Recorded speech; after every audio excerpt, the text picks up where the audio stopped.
Hello दोस्तों, कैसे हो आप लोग। आज के इस वीडियो में हम पढ़ेंगे मेटल्स एंड नॉन मेटल्स को। और बिलीव मी, साइंस के अंदर सबसे ज्यादा वेटेज इसी चैप्टर का होता है। तो मैं दूंगा आपको ट्रिक्स, टिप्स और कुछ रियल लाइफ एग्जांपल्स, ताकि ये जो चैप्टर है आपका सॉलिड ऑन तैयार हो जाए और एक भी क्वेश्चन मिस ना हो। क्वेश्चन से याद आया, इस वीडियो में हम करेंगे PYQs, ताकि आपको पता चल सके कि बोर्ड का पैटर्न कैसा होता है क्वेश्चन पूछने का। तो बिना टाइम वेस्ट किए चलिए शुरू करते हैं। So let me introduce myself. My name is Mahendra Bharti और आप देख रहे हैं द लर्निंग स्टेशन।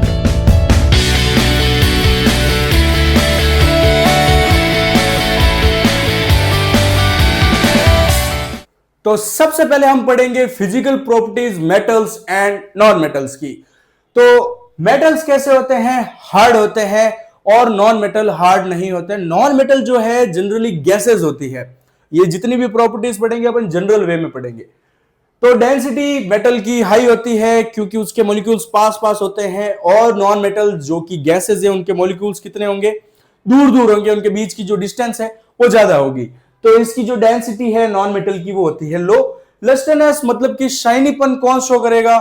जो कि मेटल होगा। मेटल जो है वो लस्टर होते हैं, यानी कि शाइनी होते हैं। नॉन मेटल डल होते हैं। डक्टिलिटी का मतलब होता है कि आप खींच करके वायर की फॉर्म में किसको ला सकते हो। ये जो प्रॉपर्टी है वो मेटल की होती है। नॉन मेटल डक्टिलिटी शो नहीं करते। मैलिएबल का मतलब है पीट पीट करके चद्दर की फॉर्म में उसको बदल देना। ये भी मेटल शो करते हैं, नॉन मेटल्स ये शो नहीं करते हैं।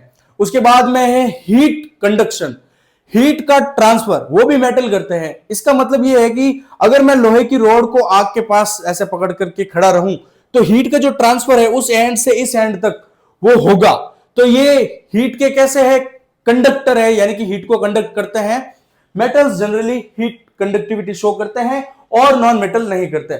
और सेम इलेक्ट्रिकल कंडक्टिविटी भी कौन शो करेगा? जो कि मेटल होगा। नॉन मेटल जो है इलेक्ट्रिकल कंडक्टिविटी शो नहीं करते हैं। और सबसे लास्ट सोनरस, यानी कि उनको हिट करने पर रिंग जैसी साउंड या फिर टन जैसी साउंड किसके अंदर आएगी? मेटल के अंदर या फिर नॉन मेटल के अंदर? मेटल के अंदर आएगी। नॉन मेटल ये प्रॉपर्टी शो नहीं करते हैं। चलो अब अपन कुछ इंटरेस्टिंग फैक्ट देख लेते हैं। सबसे ज्यादा मेलिएबल कौन होगा? Silver and gold. मेलिएबल का मतलब होता है पीट करके चद्दर की फॉर्म में बदल देना या कि चपटा कर देना। आपने काजू कतली बहुत बार खाई होगी। काजू कतली के ऊपर आपने देखा होगा कि सिल्वर की बहुत ही ज्यादा पतली परत जो होती है वो चढ़ी हुई होती है। तो इसके अंदर मेलिएबिलिटी बहुत ज्यादा है, तभी तो ये इतनी पतली फॉर्म में जो है कन्वर्ट हो पाया।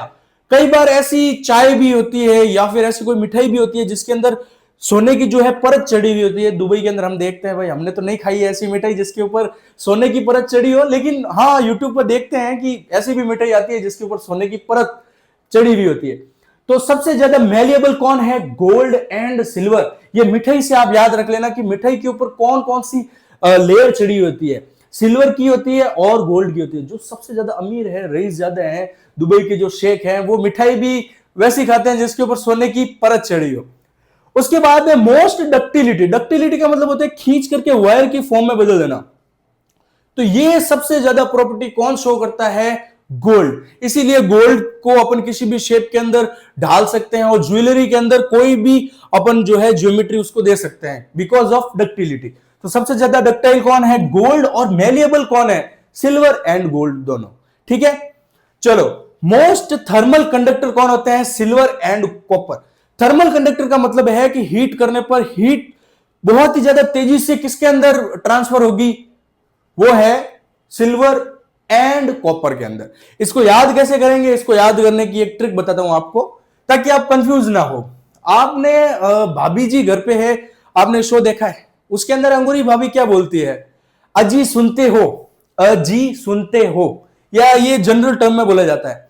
तो इसे आप ऐसे याद रख सकते हो, अजी हीटर को बंद कर दो, अजी हीटर को बंद कर दो, अजी हीटर को बंद कर दो। यहां पर अजी हीटर से हीट बंद, हीटर को बंद कर दो से को से कॉपर, अजी हीटर को बंद कर दो। अब ध्यान से सुनो कि ये जो ट्रिक है ये बेसिकली आपको एग्जाम के अंदर काफी हेल्प करेगी। अभी तो आपको लग रहा है यार क्या बता रहा है, लेकिन एग्जाम के अंदर क्या होता है कि वो जो प्रेशर होता है या फिर वो जो नर्वसनेस होती है, उसके अंदर ये छोटी सी छोटी चीज भी आपको नंबर दिलवा सकती है। तो जैसी भी ट्रिक है, अगर आपको थोड़ा भी याद आ जाता है तो ये चीज आपके बहुत काम आएगी। तो अजी हीटर को बंद कर दो। एजी हीटर से आप याद रख लेना, हीट को ट्रांसफर कौन करता है? Silver and copper. और उसके बाद में मोस्ट इलेक्ट्रिकल कंडक्टर, सबसे ज्यादा करंट को कौन कंडक्ट करेगा? तो अब अपन ने क्या पढ़ा था? अजी हीटर को बंद कर दो। वो सुन नहीं रहे हैं, तो अजी सुनो करंट आ रहा है, इसलिए हीटर को बंद कर दो। अजी सुनो, अजी सुनो से हो गया सोना यानी कि गोल्ड, और करंट आ रहा है से कॉपर। ये आपको याद आ जाएगा, क्योंकि सबसे ज्यादा अपन अगर इलेक्ट्रिसिटी कंडक्ट की बात आती है तो कौन सा दिमाग में आता है? कॉपर ही आता है, तांबा, जो कि अपने हाउस होल्ड के अंदर यूज में होता है। तो इसके क्या होगा? अजी हीटर को बंद कर दो। क्यों करो? अजी करंट आ रहा है, अजी सुनो करंट आ रहा है। ठीक है, चलो आगे बढ़ते हैं। आपके स्कूल में या फिर आपके घर के आसपास कुछ ऐसे लोग होंगे जो कि कहा नहीं मानते या फिर रूल को फॉलो नहीं करते। हम उन्हें क्या बोलते हैं कि ये भाई बदमाश है, ये बातें नहीं मानता। तो केमिस्ट्री में ऐसे बदमाशों को जो रूल फॉलो नहीं करते, हम उनको बोलते हैं एक्सेप्शंस, कि ये भाई बदमाश है, ये रूल नहीं मानेगा। जैसे अभी अपन ने क्या पढ़ा था? मेटल्स एंड नॉन मेटल्स की जनरल प्रॉपर्टीज पढ़ी थी अपन ने, लेकिन ये कुछ ऐसे एक्सेप्शंस हैं, ऐसे बदमाश है जो कि ये रूल्स नहीं मानेंगे। तो सबसे पहले मेटल की तरफ चलते हैं। मेटल्स की अपन ने प्रॉपर्टी क्या पढ़ी थी? कि भाई हार्ड होते हैं।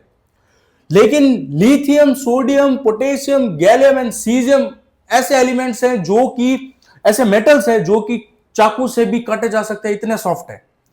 और उसके बाद में गैलियम एंड सीजियम का जो मेल्टिंग पॉइंट है वो इतना लो है कि अगर आप उन्हें हाथ पे रखो तो आप जो अपने हाथ है उसकी हीट को एब्जॉर्ब करके ये कैसे हो जाएंगे? मेल्ट हो जाएंगे, पिघल जाएंगे। और लेड एंड मरकरी जो होते हैं वो पूर कंडक्टर होते हैं हीट के, और लेड है पूर कंडक्टर किसका? करंट का या फिर इलेक्ट्रिसिटी का। ये है एक्सेप्शंस मेटल के। इनमें से ये एलिमेंट्स याद रखने की या इनकी एक ट्रिक है कि लीना के घर कैश रखा हुआ है तो चोर चाकू लेकर के आएगा और कैश ले जाएगा। लीना के घर कैश और चाकू लेकर के चोरी आता है जनरली। तो लीना के घर गैस और चाकू से आपको याद आ जाएगी, चाकू से भी कट हो जाते हैं क्या? ये मेटल्स। चलो अब देखते हैं नॉन मेटल्स। नॉन मेटल्स की प्रॉपर्टीज होती है जो अपन ने जनरल वे में पढ़ी थी। कैसी होती है? कि भाई ये गैसेस फॉर्म में होते हैं और डल होते हैं। लेकिन आयोडीन एंड ग्रेफाइट कैसे हैं? लस्ट्रस है, यानी कि शाइनी है, चमकदार है। डायमंड सबसे हार्डेस्ट सब्सटेंस है जो कि प्लेनेट पे पाया जाता है, सबसे हार्डेस्ट ऑब्जेक्ट है। और ये किसका बना हुआ है? कार्बन का, जो कि जाहिर सी बात है क्या है? नॉन मेटल है। और ग्रेफाइट क्या है? Good conductor of electricity. Generally gases जो होती है वो इलेक्ट्रिसिटी कंडक्ट नहीं करती है। और last but not the least, bromine जो होता है वो लिक्विड स्टेट में होता है रूम टेम्परेचर पर। तो यहां पर आपको दो बातें थोड़ी सी ध्यान में रखनी है। पहली कि भाई जो मेटल, जो नॉन मेटल, माफ कीजिएगा, सॉलिड फॉर्म में होते हैं वो कौन होते हैं? कार्बन। नॉन मेटल है लेकिन सॉलिड फॉर्म में पाया जाता है, चाहे ग्रेफाइट हो, डायमंड हो या फिर कोल हो, सॉलिड फॉर्म में मिलता है। दूसरा है कि भाई लिक्विड फॉर्म में नॉन मेटल्स कौन होते हैं? ब्रोमीन। और ये लिक्विड फॉर्म में कब है? रूम टेम्परेचर पर। ठीक है। और तीसरा गैसेस फॉर्म में कौन सी नॉन मेटल्स है? बाकी सारी नॉन मेटल्स जो है वो गैस फॉर्म में होती है। नाइट्रोजन हो गई, ऑक्सीजन हो गई, सल्फर हो गई, सारी की सारी कैसी है? फ्लोरीन, क्लोरीन, जो भी है वो सारी की सारी गैसेस फॉर्म में होती है और वो नॉन मेटल्स है। चलो आगे बढ़ते हैं। ये क्वेश्चंस देखो। A metal and a non metal that exist in liquid state at room temperature are respectively. CBSE 2024 और 2020 में आ चुका है और 2026 में आने के चांसेस है। मेटल एंड नॉन मेटल जो कि रूम टेम्परेचर पर कैसे हो? लिक्विड स्टेट में हो। तो ब्रोमीन भी लिक्विड में होता है, मरकरी भी लिक्विड में होता है। तो क्या ये ऑप्शन सही है? क्या ये ऑप्शन सही है? नहीं। क्वेश्चन पढ़ो वापस से। अब मेटल एंड नॉन मेटल, यहां पर क्या है? ब्रोमीन क्या है? नॉन मेटल है, मेटल नहीं है ये। और मरकरी क्या है? मेटल है। तो ये कॉम्बिनेशन है नॉन मेटल का और मेटल का, और पूछा है मेटल है नॉन मेटल, तो ये गलत है। अब जरा नीचे देखो, mercury and bromine, mercury metal and bromine कैसा है, नॉन मेटल, ये कॉम्बिनेशन क्या होगा, सही होगा। दूसरा प्रश्न देखते हैं, which one of the following metals is malleable and a poor conductor of electricity.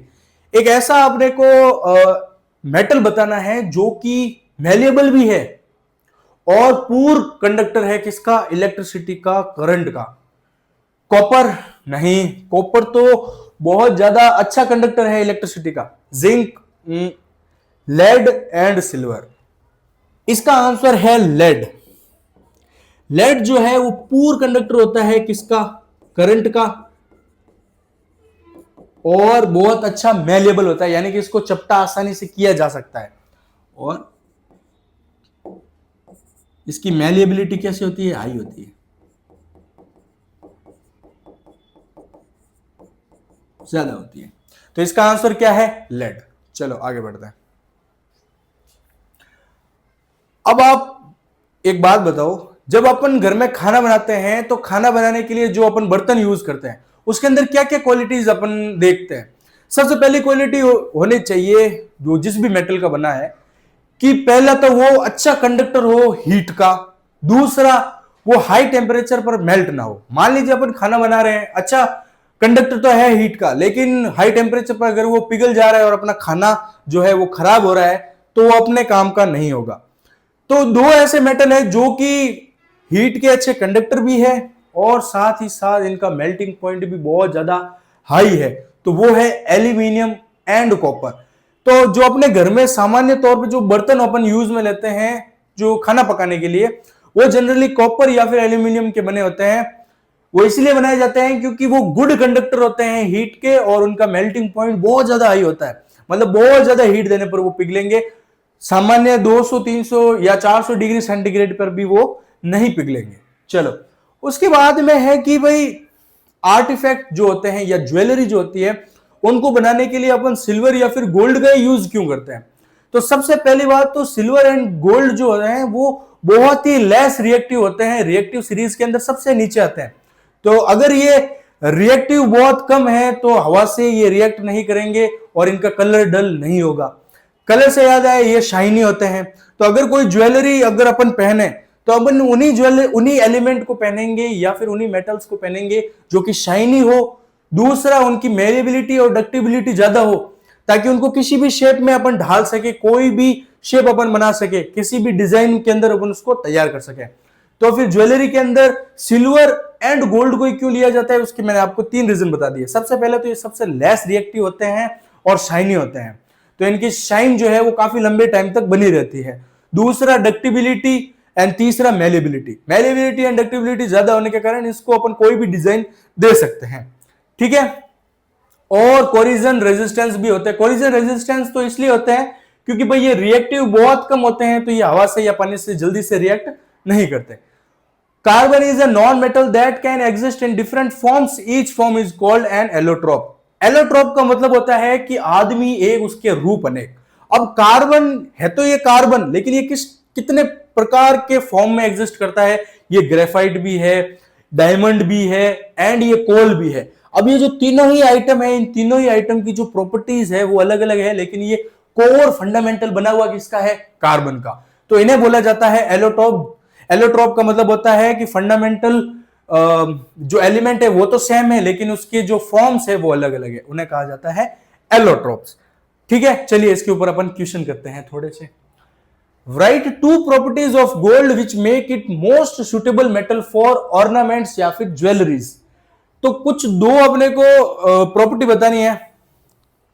सबसे पहली प्रॉपर्टी तो मैं बता देता हूं। सबसे पहली कौन सी है कि होते हैं लेस रिएक्टिव। लेस रिएक्टिव है तो इनका कोरिजन नहीं होगा, नॉट कोराइड इजीली, अगर आप इंग्लिश मीडियम से हो तो। और दूसरे अपन लिखेंगे high ductibility, high ductility and malleability.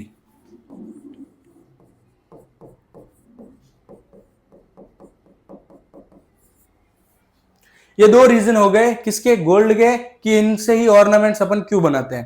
पहला तो ये शाइनी होते हैं, शाइनी होने के साथ साथ लेस रिएक्टिव होते हैं, तो लेस रिएक्टिव होंगे तो इनकी शाइन लंबे टाइम तक बनी रहेगी क्योंकि ये रिएक्ट नहीं करेंगे। दूसरी है कि मेलेबिलिटी एंड डक्टिबिलिटी इनकी ज्यादा होती है। Name two metals which are best for heat, heat के लिए बेस्ट होते हैं, तो अजी हीटर को बंद कर दो, अजी हीटर को बंद कर दो। AG silver, CO copper. अच्छा एग्जाम में क्या होगा, एग्जाम के अंदर अपन कंफ्यूज हो जाएंगे, एजी था, कॉपर था, गोल्ड था, एजी था या गोल्ड था। तो क्या होता है कि इसे छोटी सी चीज होती है अपने उस टाइम पे बहुत काम आ जाती है। तो देखो ये है, अगर आपको पसंद आती है ठीक, नहीं तो आप अपने हिसाब से भी कुछ बना सकते हो। तो name two metals which melt when you keep them on your palm. दो ऐसे मेटल्स को बताना है जिनको अगर आप अपने हाथ पे रखो तो आपके हाथ की हीट को एब्जॉर्व करके वो मेल्ट हो जाएंगे, यानी कि रूम टेम्परेचर पर जो मेल्ट हो जाते हैं। दो कौन से पढ़े थे अपन ने, gallium and caesium. Mercury room temperature पे लिक्विड ही होता है वो। अब यहां पे देखो दो चीजें हैं, रूम टेम्परेचर पर लिक्विड होना और रूम टेम्परेचर पर मेल्ट होना, दो अलग अलग चीजें हैं। कई बार आप यहां पर मरकरी भी लिखकर आ जाओगे गलती से, मरकरी तो लिक्विड होता है ऑलरेडी। लेकिन मान लीजिए आपका जो हाथ है, आप अपने हाथ पर मेटल को आपने रखा, अब वो मेटल क्या करेगा, आपके हाथ की हीट को एब्जॉर्ब करेगा और उसके बाद में मेल्ट होगा। मरकरी ऑलरेडी मेल्टेड ही होगा। तो ये थोड़ा सा फर्क आप समझ लेना कि कौन ऐसा मेटल है जो कि रूम टेम्परेचर पर लिक्विड ही होता है ऑलरेडी, और कौन ऐसा होता है जो मेल्ट हो जाता है। तो मेल्ट कौन हो जाते हैं, गैलियम एंड सीजियम। चलो अब आपके दिमाग में ये क्वेश्चन आ रहा होगा कि यार आयंस अपन जो बोलते हैं, जैसे सोडियम हो गया, पोटेशियम हो गया, लिथियम हो गया या फिर कैल्शियम हो गया, ये जितने भी मेटल्स होते हैं या फिर मेटल्स जो आयंस होते हैं, इनको अपन पहचानेंगे कैसे। तो इनका एक टेस्ट होता है जिनको अपन फ्लेम टेस्ट बोलते हैं। उसके अंदर क्या करते हैं कि आपको एक पाउडर लाके दे दिया जाता है, सॉल्ट बेसिकली। वो सॉल्ट किस फॉर्म में होता है, पाउडर फॉर्म में होता है। उस पाउडर का अपन टेस्ट करेंगे जिसको बोलते हैं फ्लेम टेस्ट, और उसको उस फ्लेम के कलर को देख के अपन बता सकते हैं कि उस पाउडर के अंदर कौन सा मेटल रहा होगा या फिर कौन सा आयंस रहा होगा। तो सबसे पहले टेबल देखते हैं और उसके बाद में आपको मैं ट्रिक बताऊंगा, आप मरते दम तक उस ट्रिक को नहीं भूलोगे। चलो फ्लेम टेस्ट करेंगे आयंस के लिए। अब इन मोहतरमा की तरह आपके भी दिमाग में आएगा कि सर मेटल्स का पता कैसे लगाते हैं, आपके सामने पाउडर लाके रख दिया या फिर आपको सॉल्ट के फॉर्म में दे दिया, किसी भी फॉर्म में दे दिया, आपको कैसे पता चलेगा कि उसके अंदर कौन सी आयंस है या फिर कौन सी मेटल्स है। तो उनके लिए टेस्ट होता है, देखते हैं। सबसे पहले लिथियम, देखो लिथियम जो होगा वो फ्लेम के अंदर कैसा कलर देगा, क्रिम्सन। चलो यहां पे एक बात बताना आपको मैं भूल गया, क्या करते हैं अपन, स्पैचुला लेते हैं। स्पैचुला मतलब चम्मच की तरह ही होता है, हायर क्लासेस में आपको पता चलेगा। उस स्पैचुला पे अपन लेते हैं नमक यानी कि सॉल्ट। वो सॉल्ट के अंदर कोई भी एलिमेंट हो सकता है। अब क्या करेंगे, उस चम्मच को अपन फ्लेम के ऊपर ले जाएंगे, जो भी सॉल्ट है, चाहे उसके अंदर नमक तो बेसिकली NaCl हो गया जिसके अंदर सोडियम है, और भी कोई सॉल्ट हो सकता है, कॉपर सल्फेट हो सकता है या फिर पोटेशियम क्लोराइड हो सकता है, KCl हो सकता है, वो मेरे को पता नहीं है। मैं उस चम्मच के ऊपर वो पाउडर रखूंगा और फ्लेम के ऊपर ले जाऊंगा। तो क्या होगा कि जैसे ही वो पाउडर जो होगा वो बर्न होगा तो एक फ्लेम का कलर मुझे दिखाई देगा, हल्का सा दिखाई देगा। ऐसा नहीं है कि पूरा मेरे को अच्छी तरीके से वो कलर देगा, हल्का सा मुझे कलर दिखाई देगा और मुझे फटाफट आइडेंटिफाई करना है कि ये कलर कौन सा एलिमेंट देता है। ठीक है, तो वो पहचानने के लिए यहां पर एक टेबल दी गई है। लिथियम क्रिम्सन रेड कलर देता है फ्लेम में, सोडियम येलो कलर देता है, पोटेशियम देता है लियाक यानी कि पर्पल कलर देता है, लियाक मतलब पर्पल कलर होता है, और कैल्शियम देता है ऑरेंज रेड एंड कॉपर देता है ग्रीन फ्लेम के अंदर। फ्लेम टेस्ट, और फ्लेम टेस्ट कैसे करते हैं मैंने आपको बताया।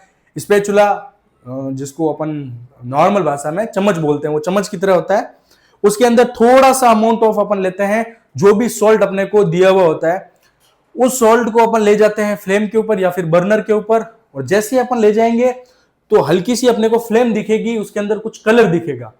तो वो कलर ही अपने को आइडेंटिफिकेशन के अंदर हेल्प करता है।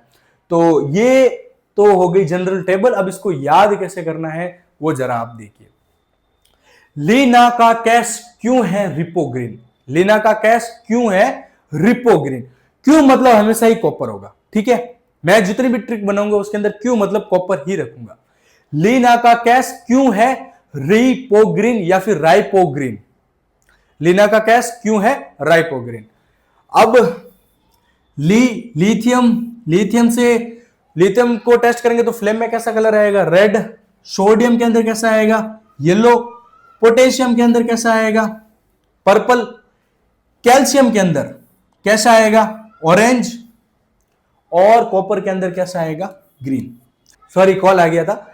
लीना का कैश क्यों है राइपोग्रीन? ठीक है, समझ में आ गई। चलो अपन इसके ऊपर एक क्वेश्चन करते हैं। ये क्वेश्चन अभी तक आया नहीं है लेकिन सीबीएसई 2026 के अंदर आ सकता है। अभी तक तो नहीं बना है लेकिन बनने के चांसेस है और बहुत अच्छा क्वेश्चन बन सकता है। कैसे? A salt shows orange red color in the flame test. Name the metal present in the salt. Orange red colour देता है। एक सॉल्ट है जिसको आप फ्लेम टेस्ट करते हो या फिर फ्लेम के ऊपर ले जाते हो तो आपको कौन सा कलर दिखाई देता है? Orange red. तो बताइए कि सॉल्ट के अंदर कौन सा मेटल है या फिर कौन सा आयन है? तो फिर ट्रिक लगाओ। ट्रिक क्या थी? लीना का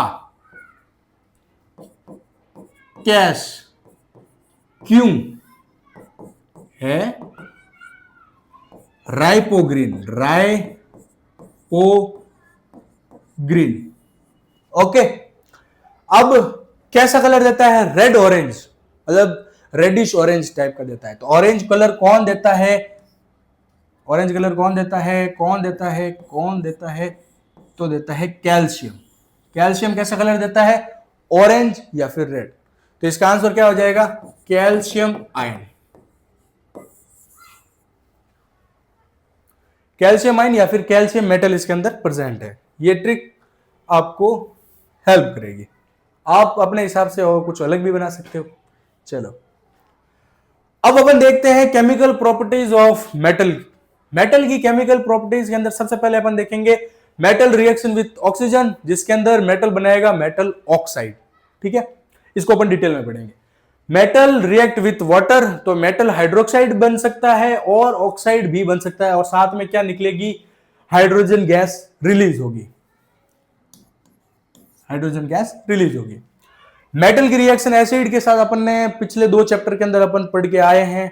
तो मेटल की रिएक्शन एसिड के साथ होती है तो बनता है salt plus hydrogen gas, salt and hydrogen gas. ठीक है, तो सबसे पहले अपन मेटल की रिएक्शन पढ़ेंगे ऑक्सीजन के साथ डिटेल में। चलो, मेटल रिएक्ट करता है ऑक्सीजन के साथ और देता है मेटल ऑक्साइड। सोडियम रिएक्ट करा ऑक्सीजन के साथ, दिया सोडियम ऑक्साइड और साथ में निकलती है हीट। ये जो दो मेटल है सोडियम एंड पोटेशियम, याद करो केमिकल इलेक्ट्रोकेमिकल सीरीज आपने पढ़ी होगी जिसके अंदर मेटल्स की रिएक्टिविटी सीरीज बताई जाती है, जिसके अंदर सबसे टॉप पर होता है पोटेशियम, उसके बाद में सोडियम। तो सबसे ज्यादा रिएक्टिव कौन है? Sodium and potassium. ये ऑक्सीजन के साथ रिएक्ट करके बनाते हैं मेटल ऑक्साइड, यानी कि sodium oxide and potassium oxide, और साथ में बहुत सारी हीट निकलती है। हीट क्या होती है? हीट क्या होती है? रिलीज होती है। अब ये इतना खतरनाक आदमी है कि इसको अगर आप खुला छोड़ोगे ना हवा में तो भी ये क्या कर लेगा? उसके साथ रिएक्ट करके जल जाएगा, हीट रिलीज कर देगा, आग रिलीज कर देगा। और पानी में डालोगे तो फट जाएगा। पानी में डालते ही इतना रिएक्टिव होता है, पानी के साथ रिएक्ट करके बहुत ही तगड़ी ये हीट रिलीज करता है और विस्फोट भी होने के चांस होते हैं। ठीक है, तो इनको जो है अपन केरोसिन में डाल करके रखते हैं। और अब केरोसिन का क्या फंडा है वो भी मैं आपको समझाऊंगा। पहले अपन मैग्नीशियम वाला देख लेते हैं। मैग्नीशियम ऑक्सीजन के साथ रिएक्ट करेगा, यानी कि मैग्नीशियम बेसिकली क्या होगा? बर्न होगा, तो बनेगा मैग्नीशियम ऑक्साइड, जो कि कैसे होता है? व्हाइट कलर का पाउडर होता है। उसके बाद में कॉपर रिएक्ट करेगा ऑक्सीजन के साथ और कॉपर ऑक्साइड बनेगा। ये पाउडर नहीं होता है, ये जो कंपाउंड होता है वो खुद ब्लैक कलर का होता है। अब कॉपर जो ऑक्सीजन के साथ रिएक्ट करेगा या फिर उसको अगर अपन हीट करें कॉपर को, तो कॉपर कभी भी राख की फॉर्म में नहीं बदलेगा। मैग्नीशियम ऑक्साइड तो राख बन जा रहा था, व्हाइट पाउडर मिल जा रहा था, लेकिन कॉपर ऑक्साइड जो होगा वो ब्लैक कलर का होगा, यानी कि कॉपर पहले कैसा होता है रेडिश ब्राउन, उसको हीट करेंगे या फिर वो अगर ऑक्सीजन के साथ रिएक्ट करेगा तो कैसा हो जाएगा, कॉपर ऑक्साइड बन जाएगा और उसका कलर होता है ब्लैक, ब्लैकिश हो जाएगा, लेकिन इनका पाउडर नहीं बनेगा, राख नहीं बनेगी। ठीक है, चलो एल्यूमिनियम ऑक्साइड जो होता है, एल्यूमिनियम ऑक्सीजन के साथ रिएक्ट करके एल्यूमिनियम ऑक्साइड बनाता है, और ये होती है प्रोटेक्टिव लेयर जो कि एल्यूमिनियम को फर्दर ऑक्सीडाइज होने से बचाती है, उसके ऊपर प्रोटेक्शन का एक कवर चढ़ा देती है। कौन, एल्यूमिनियम ऑक्साइड की परत एल्यूमिनियम के ऊपर। चलो सोडियम और पोटेशियम जो होते हैं वो इतने ज्यादा रिएक्टिव होते हैं, इतने खतरनाक आदमी होते हैं ये, कि हवा से ही रिएक्ट कर लेते हैं, और अगर पानी में डाल दो तो पानी के साथ भी रिएक्ट कर लेंगे और आग लगा देंगे, आग लगा देंगे, आग लगा देंगे। कई बार विस्फोट भी हो जाता है, बूम। तो इनको जो है वो केरोसिन के अंदर रखा जाता है ताकि ये रिएक्शन जो है हवा से नहीं करे और पानी से भी रिएक्शन नहीं करे। अब आपका यहां पर एक सवाल होना चाहिए जनरल वे में कि यार ये इतना ही खतरनाक आदमी है कि हवा से ही रिएक्ट कर ले रहा है, पानी के साथ भी रिएक्ट कर ले रहा है, तो आप इसको रख किसमें रहे हो, केरोसिन में, जो कि खुद आग लगाने के लिए जाना जाता है। केरोसिन का यूज अपन कहां करते हैं, आग लगाने के लिए ही तो करते हैं केरोसिन का यूज। जो पहले स्टोव आते थे उसके अंदर अपन केरोसिन डाल करके उस स्टोव के अंदर आग लगाते थे, खाना पकाते थे। तो केरोसिन खुद खतरनाक है, खुद फ्लेमेबल है, तो उसके अंदर सोडियम और पोटेशियम को क्यों रखते हो भाई? तो इसका आंसर ये है कि जो केरोसिन होता है वो होता है non polar solvent. Non polar solvent होता है और होता है हाइड्रोकार्बन। हाइड्रोकार्बन का मतलब क्या है, हाइड्रोजन एंड कार्बन से मिलकर के बना होता है। मुद्दे की बात यह है कि सोडियम एंड पोटेशियम जो है इसके साथ रिएक्ट कर ही नहीं पाते हैं। क्यों नहीं कर पाते? क्योंकि ये कैसा होता है, नॉन पोलर होता है। आपको बस ये याद रखना है। और polar and non polar hydrocarbon upon just इसके नेक्स्ट चैप्टर के अंदर पढ़ेंगे, जो कि है कार्बन एंड इट्स कंपाउंड, उसके अंदर पढ़ेंगे डिटेल में। लेकिन अभी आप इतना याद रखो कि केरोसिन कैसा है, नॉन पोलर सॉल्वेंट है, और कैसा है, ये हाइड्रोकार्बन है, इसलिए ये सोडियम के साथ या पोटेशियम के साथ रिएक्ट करता ही नहीं है। इसलिए सोडियम और पोटेशियम को इसके अंदर रखा जाता है हवा से बचाने के लिए और पानी से बचाने के लिए, ताकि उससे रिएक्ट नहीं कर ले। चलो आगे बढ़ते हैं। अब है question, why is potassium kept in emerged kerosene? Kerosene के अंदर पोटेशियम को क्यों रखा जाता है? बताइए क्यों रखा जाता है? क्योंकि सबसे पहला तो क्या होगा, इसका आंसर क्या होगा, it is so reactive that it can react with air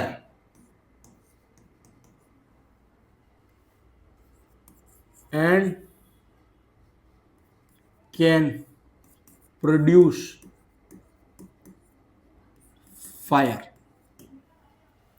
It is so reactive that it can react with air and can produce fire. और क्या हो सकता है, हीट बहुत ज्यादा निकालता है। इसको बचाने के लिए अपन किसके अंदर रखते हैं, केरोसिन के अंदर रखते हैं।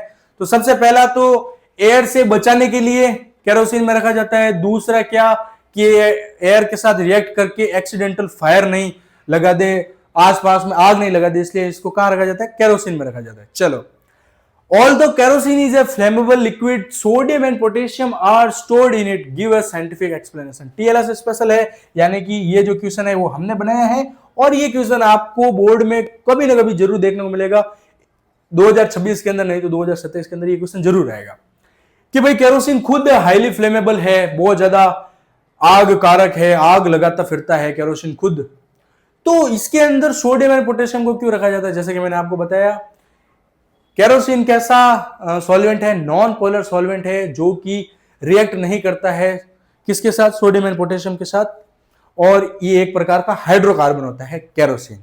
ठीक है, इसका आंसर ये होगा। चलो आगे बढ़ते हैं। Consider the following metals, potassium, calcium, aluminium, copper, Ag and Fe. Select from the above metals metal which does not react with oxygen at high temperature. High temperature पर भी ऑक्सीजन के साथ रिएक्ट नहीं करे। रिएक्ट नहीं करे का मतलब है लेस रिएक्टिव। इनमें से लेस रिएक्टिव कौन है, कौन है, कौन है? Ag। तो इसका आंसर क्या होगा, Ag यानी कि सिल्वर। सिल्वर जो है वो बहुत लेस रिएक्टिव। अगर यहाँ पे गोल्ड होता तो Ag से पहले अपन गोल्ड को प्रेफरेंस देते, क्योंकि वो और कम रिएक्टिव होता है। ठीक है, दूसरा है react with oxygen at ordinary temperature and form a protective oxide layer. यहां पर ये मेन चीज है, protective oxide layer which prevents the metal from further oxidation. Protective कौन बनाता था? एल्यूमिनियम ऑक्साइड बनता था। तो यहां पर कौन सा मेटल होगा? एल्यूमिनियम। और मैं देख के बता सकता हूं यहां पे एल्यूमिनियम है, ठीक है, एल्यूमिनियम भी हो गया। अब है catches fire when kept in open, हवा से ही आग पकड़ ले भाई, वो कौन है? पोटेशियम। इसका आंसर क्या होगा? पोटेशियम, ठीक है। एंड लास्ट में does not burn in oxygen but the hot metal is coated with a black coloured oxide layer. यानी कि वो जल के राख तो नहीं होता, लेकिन ऑक्सीजन के साथ रिएक्ट करवाने पर या फिर हीट करने पर वो कैसा पड़ जाता है? काला पड़ जाता है। वो कौन है? कॉपर। तो इसका आंसर क्या है? Cu, copper. हो गया। चलो अब मुझे एक बात बताओ, अपन ने अभी पहले पढ़ा था कि जो मेटल ऑक्साइड होते हैं वो नेचर में कैसे होते हैं? बेसिक नेचर के होते हैं। लेकिन यहां पर अपन पहले, ठीक है, एक्सेप्शन सी देख लेते हैं। सबसे पहले मेटल ऑक्साइड कैसे होते हैं? बेसिक इन नेचर होते हैं, यानी कि नेचर में बेसिक होते हैं और एसिड के साथ रिएक्ट करके सॉल्ट प्लस वाटर देते हैं। लेकिन यहां पर एक बदमाश है, यहां पर दो बदमाश है जो कि ये नियम या ये रूल नहीं मानते। वो दो बदमाश कौन है? एक तो है एल्यूमिनियम और दूसरा है जिंक। एल्यूमिनियम ऑक्साइड जो होते हैं वो एम्फोटेरिक होते हैं। एम्फोटेरिक का मतलब है जो कि एसिड के साथ भी रिएक्शन शो करे और बेस के साथ भी रिएक्शन शो करे। अब आपने बायोलॉजी के अंदर एम्फीबिया सुना होगा। एम्फीबिया का मतलब होता है कि जो पानी में भी रह सके और जो जमीन में भी रह सके। मेंढक, मेंढक पानी में भी रह सकता है और जमीन में भी रह सकता है। तो एम्फीबिया का मतलब होता है बोथ। अब ये है एम्फोटेरिक ऑक्साइड, यानी कि ये एसिड भी होंगे और बेस भी होंगे। जनरल वे में क्या होता है कि जो मेटल ऑक्साइड होते हैं वो होते हैं बेस इन नेचर, लेकिन ये कैसे होंगे? एसिड और बेस दोनों होंगे। अब पता कैसे करेंगे एसिड और बेस दोनों है? तो देखो, बेस के साथ रिएक्ट नहीं करता, रिएक्शन शो नहीं करता, अपन ने पहले भी पढ़ा है। और एसिड एसिड के साथ रिएक्शन शो नहीं करता। तो अगर ये एम्फोटेरिक है तो ये एसिड के साथ भी रिएक्शन शो करेगा और बेस के साथ भी रिएक्शन शो करेगा। सो ऑन जिंक, जिंक और एल्यूमिनियम दो है एम्फोटेरिक ऑक्साइड के अंदर, ठीक है। चलो, तो सबसे पहले अपन इसकी रिएक्शन देखते हैं एसिड के साथ। तो एल्यूमिनियम ऑक्साइड ने रिएक्ट किया HCl के साथ और दे दिया एल्यूमिनियम क्लोराइड प्लस पानी। एल्यूमिनियम क्लोराइड क्या होता है? सॉल्ट। तो सॉल्ट प्लस वाटर अगर निकल जाए तो इस रिएक्शन को बोला जाता है न्यूट्रलाइजेशन।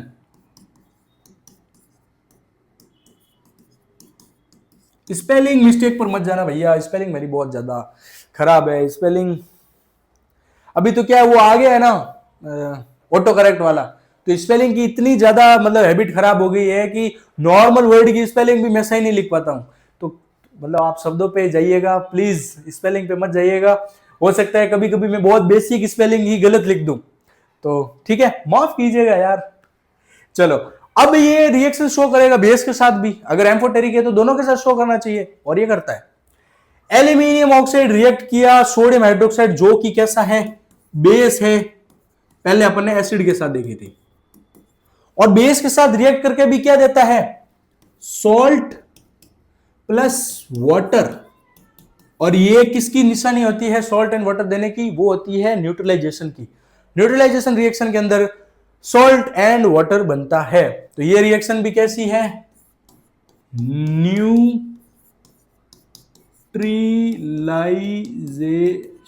अब की बार मैंने सही लिखी है स्पेलिंग। आती है वैसे तो, लेकिन फटाफट में गलत हो जाती है। चलो, और जिंक भी भाई बदमाश है। एल्यूमिनियम तो बदमाश है। ये बदमाश का मतलब क्या? रूल नहीं मानता। जिंक भी रूल नहीं मानता है। जिंक भी कैसा है? जिंक के जो मेटल ऑक्साइड है वो भी कैसे होते हैं? एम्फोटेरिक होते हैं। एसिड एंड बेस दोनों के साथ रिएक्शन शो करते हैं। अब है reactivity series of metals. Metals की रिएक्टिविटी सीरीज ये आपने पढ़ी होगी, इसको बोलते हैं इलेक्ट्रोकेमिकल सीरीज, जिसके अंदर ये बेसिकली शो करता है कि कौन सा मेटल हाईली रिएक्टिव है और कौन सा जो बॉटम में होगा वो सबसे लेस रिएक्टिव होगा। तो potassium, sodium, calcium, magnesium, aluminium, zinc, iron, lead, hydrogen, copper, mercury, silver and gold, ये तो है। लेकिन इनकी ट्रिक होनी चाहिए। तो इनकी ट्रिक ये है कि केदारनाथ का माली आलू जरा फीके पकाता है। अब आलू फीके क्यों पकाता है? हमारे पास आग और नहीं है। तो वो माली जो बोलता है हमारे पास आग और नहीं है, तो केदारनाथ का माली आलू जरा फीके पकाता है, ठीक है, क्योंकि हमारे पास आग और नहीं है। देखो, केदारनाथ का माली आलू जरा फीके पकाता है क्योंकि हमारे पास आग और नहीं है। नहीं है मैंने ब्लैक इसलिए कर रखा है क्योंकि ये सेंटेंस को पूरा करने के लिए बनाया गया है, न ये ट्रिक नहीं है, ठीक है। आग और नहीं है, ये फटाफट याद करो क्योंकि सीरीज को याद करने के बाद ही आगे वाले क्वेश्चंस अपने से होंगे, या आगे वाला कंसेप्ट मैं आपको अच्छे तरीके से समझा पाऊंगा। यहां तक सब समझ में आया है ना? अगर कोई भी डाउट हो आपको तो आप कमेंट सेक्शन में मुझसे पूछ सकते हो और मैं आपको विद इन आधे घंटे के अंदर अंदर मैं आपको जवाब दे दूंगा, क्योंकि थोड़ा बहुत काम रहता है तो तुरंत नहीं दे पाऊंगा, लेकिन आधे घंटे के अंदर आपको मैं जरूर जवाब दूंगा। तो पहले ये रिएक्टिव सीरीज याद कीजिए और मैं आपको बता देता हूं, अगर आपको किसी और तरीके से याद है तो भी कोई दिक्कत वाली बात नहीं, और आप इस मेथड से याद करना चाहो तो भी आप याद कर सकते हो। चलो आगे बढ़े, ठीक है। अब है मेटल की रिएक्शन विथ वाटर। मेटल की रिएक्शन पानी के साथ करेंगे तो सबसे पहले आप मुझे ये बताइए कि क्या मिलेगा। जनरल रिएक्शन आपको याद होनी चाहिए, मेटल रिएक्ट विथ वाटर। तो अपन ने जनरल रिएक्शन में क्या पढ़ा था? मेटल जो है वो वाटर के साथ रिएक्ट करके क्या देता है? हाइड्रोक्साइड और क्या देता है? ऑक्साइड। हाइड्रोक्साइड भी दे सकता है और ऑक्साइड भी दे सकता है, और साथ में रिलीज होगी हाइड्रोजन गैस, ठीक है। जनरल रिएक्शन याद होनी चाहिए, मेटल रिएक्ट विथ वाटर तो देगा हाइड्रोक्साइड या फिर ऑक्साइड, और उसके साथ हाइड्रोजन गैस रिलीज होगी। जनरल याद होती है अपने को क्या है कि सारी की सारी रिएक्शंस चुटकियों का खेल है, और केमिकल रिएक्शन जो बैलेंस करना है वो मैंने फर्स्ट वीडियो लेक्चर के अंदर बहुत ही अच्छे से समझा रखा है। अब देखो, रिएक्शन है तो मेरे को भी जनरल रिएक्शन तो मुझे भी आती है, अब बैलेंस्ड केमिकल रिएक्शन किसी को याद नहीं होती और आप याद कर भी नहीं पाओगे, ये मैं सच बता रहा हूं। इतनी रिएक्शन है आपके 4 चैप्टर के अंदर ही कि आप बाकी तो सब भूल ही जाओ। तो जाहिर सी बात है कि मुझे केमिकल रिएक्शन मैंने लिखी, उसके बाद में मैं उसको बैलेंस करता हूं हाथों हाथ ही। मेरे को याद नहीं है कि 6 हाइड्रोजन है 3 हाइड्रोजन है, तो आपको भी जो है ये बैलेंस करना आना चाहिए, और इसके नंबर जो है वो कटते हैं। अगर आप अनबैलेंस्ड केमिकल रिएक्शन लिखते हो ना तो उसके नंबर कटते हैं। कई बार तो क्वेश्चन में दे दिया जाता है कि केमिकल रिएक्शन लिखो, और वो भी कैसी? बैलेंस्ड। अपन ने कुछ एग्जांपल्स भी देखे थे। चलो अब देखो, इसके अंदर सबसे जो ऊपर होंगे रिएक्टिव सीरीज के अंदर, सबसे ऊपर कौन है? पोटेशियम, फिर कौन है? सोडियम, उसके बाद में कैल्शियम। ये तो ठंडे पानी के साथ ही रिएक्ट कर लेंगे, इतने ज्यादा रिएक्टिव है कि ये तो भाई ठंडा लाओ चाहे गर्म तो नहीं देंगे इसको, क्योंकि गर्म के अंदर थोड़ी बहुत एनर्जी होती है, उसके साथ तो और जल्दी रिएक्ट करेंगे। तो ठंडे पानी के साथ भी रिएक्ट कर लेते हैं, इतने ज्यादा रिएक्टिव होते हैं। उसके बाद में एक आता है भाई साहब मैग्नीशियम, जिसको हॉट वाटर देते हैं तो ये रिएक्ट कर लेता है, और रिएक्ट करके क्या देता है भाई? पोटेशियम क्या देता है? पानी के साथ रिएक्ट करके potassium hydroxide and hydrogen gas release कर देता है, यानी कि मेटल हाइड्रोक्साइड बनाते हैं। कौन? ऊपर के 3, ऊपर के 2, ठीक है, माफ कीजिएगा। सोडियम एंड वाटर रिएक्ट करके क्या बनाएंगे? सोडियम हाइड्रोक्साइड NaOH, जिसको कास्टिक सोडा भी बोलते हैं, और साथ में रिलीज हो जाएगी हाइड्रोजन गैस। उसके बाद में है मैग्नीशियम, जिसको थोड़ा सा गर्म पानी देना पड़ता है। मैग्नीशियम एंड कैल्शियम जो है वो दोनों हाइड्रोक्साइड देते हैं रिएक्शन के बाद। तो calcium react with water, calcium hydroxide, और साथ में हाइड्रोजन गैस रिलीज होती है। और मैग्नीशियम भी क्या देता है? हाइड्रोक्साइड, और उसके साथ में क्या रिलीज होती है? गैस रिलीज होती है, ठीक है। चलो उसके बाद में एल्यूमिनियम, जिंक, फेरस जो है इनको देनी पड़ती है स्टीम। अब मेरे को एक बात बताओ, हॉट वाटर जो होता है वो ज्यादा गर्म होता है या फिर स्टीम ज्यादा गर्म होती है? थोड़ा सोच के बताओ, कमेंट सेक्शन में मुझे बताओ, स्टीम या फिर हॉट वाटर? स्टीम जो होती है वो ज्यादा हीट जो होती है वो कंटेन करती है, और जो हॉट वाटर होता है वो कम हीट जो है वो कंटेन करता है, ठीक है। अब इसका रीजन क्या है? तो आप मुझे एक बात बताइए कि पानी पहले ठंडा है, उसको अपन थोड़ा हीट करते हैं तो वो किस फेज में जाता है भाई? वो पहले ठंडा है, वो फिर गर्म होगा, और ज्यादा हीट करेंगे तो फिर वो जो है वो गैस के फॉर्म में जाएगा या फिर उसका वेपराइजेशन हो जाएगा। तो जो वेपर फॉर्म में वाटर के मॉलिक्यूल्स हैं उनके पास एनर्जी ज्यादा होगी किसके कंपेयर में, जो हॉट वाटर है उसके कंपेयर में। जाहिर सी बात है वो स्टीम में इसी वजह से है कि उसको इतनी ज्यादा हीट मिली हुई है। तो ये जो तीन है वो नीचे स्टीम के साथ रिएक्ट करेंगे और ये तीनों जो है वो क्या देंगे अपने को, वो देंगे मेटल ऑक्साइड। ठीक है, हाइड्रोक्साइड कौन देते थे, ऊपर वाले, और ये नीचे वाले तीन कैसे देते हैं, ऑक्साइड। ऊपर है रिएक्टिव सीरीज के अंदर ऊपर है 3 फिर 1 फिर 3, 3 1 3, ये याद रखना, 3 ऊपर वाले फिर 1 फिर 3। ऊपर के चारों देंगे हाइड्रोक्साइड और नीचे वाले 3 कैसे देंगे, ऑक्साइड। ठीक है, और ये बाकी नीचे वाले जो है वो रिएक्ट नहीं करते वाटर के साथ। अब sodium and potassium reacts violently with cold water, reaction is highly exothermic, hydrogen gas catches fire.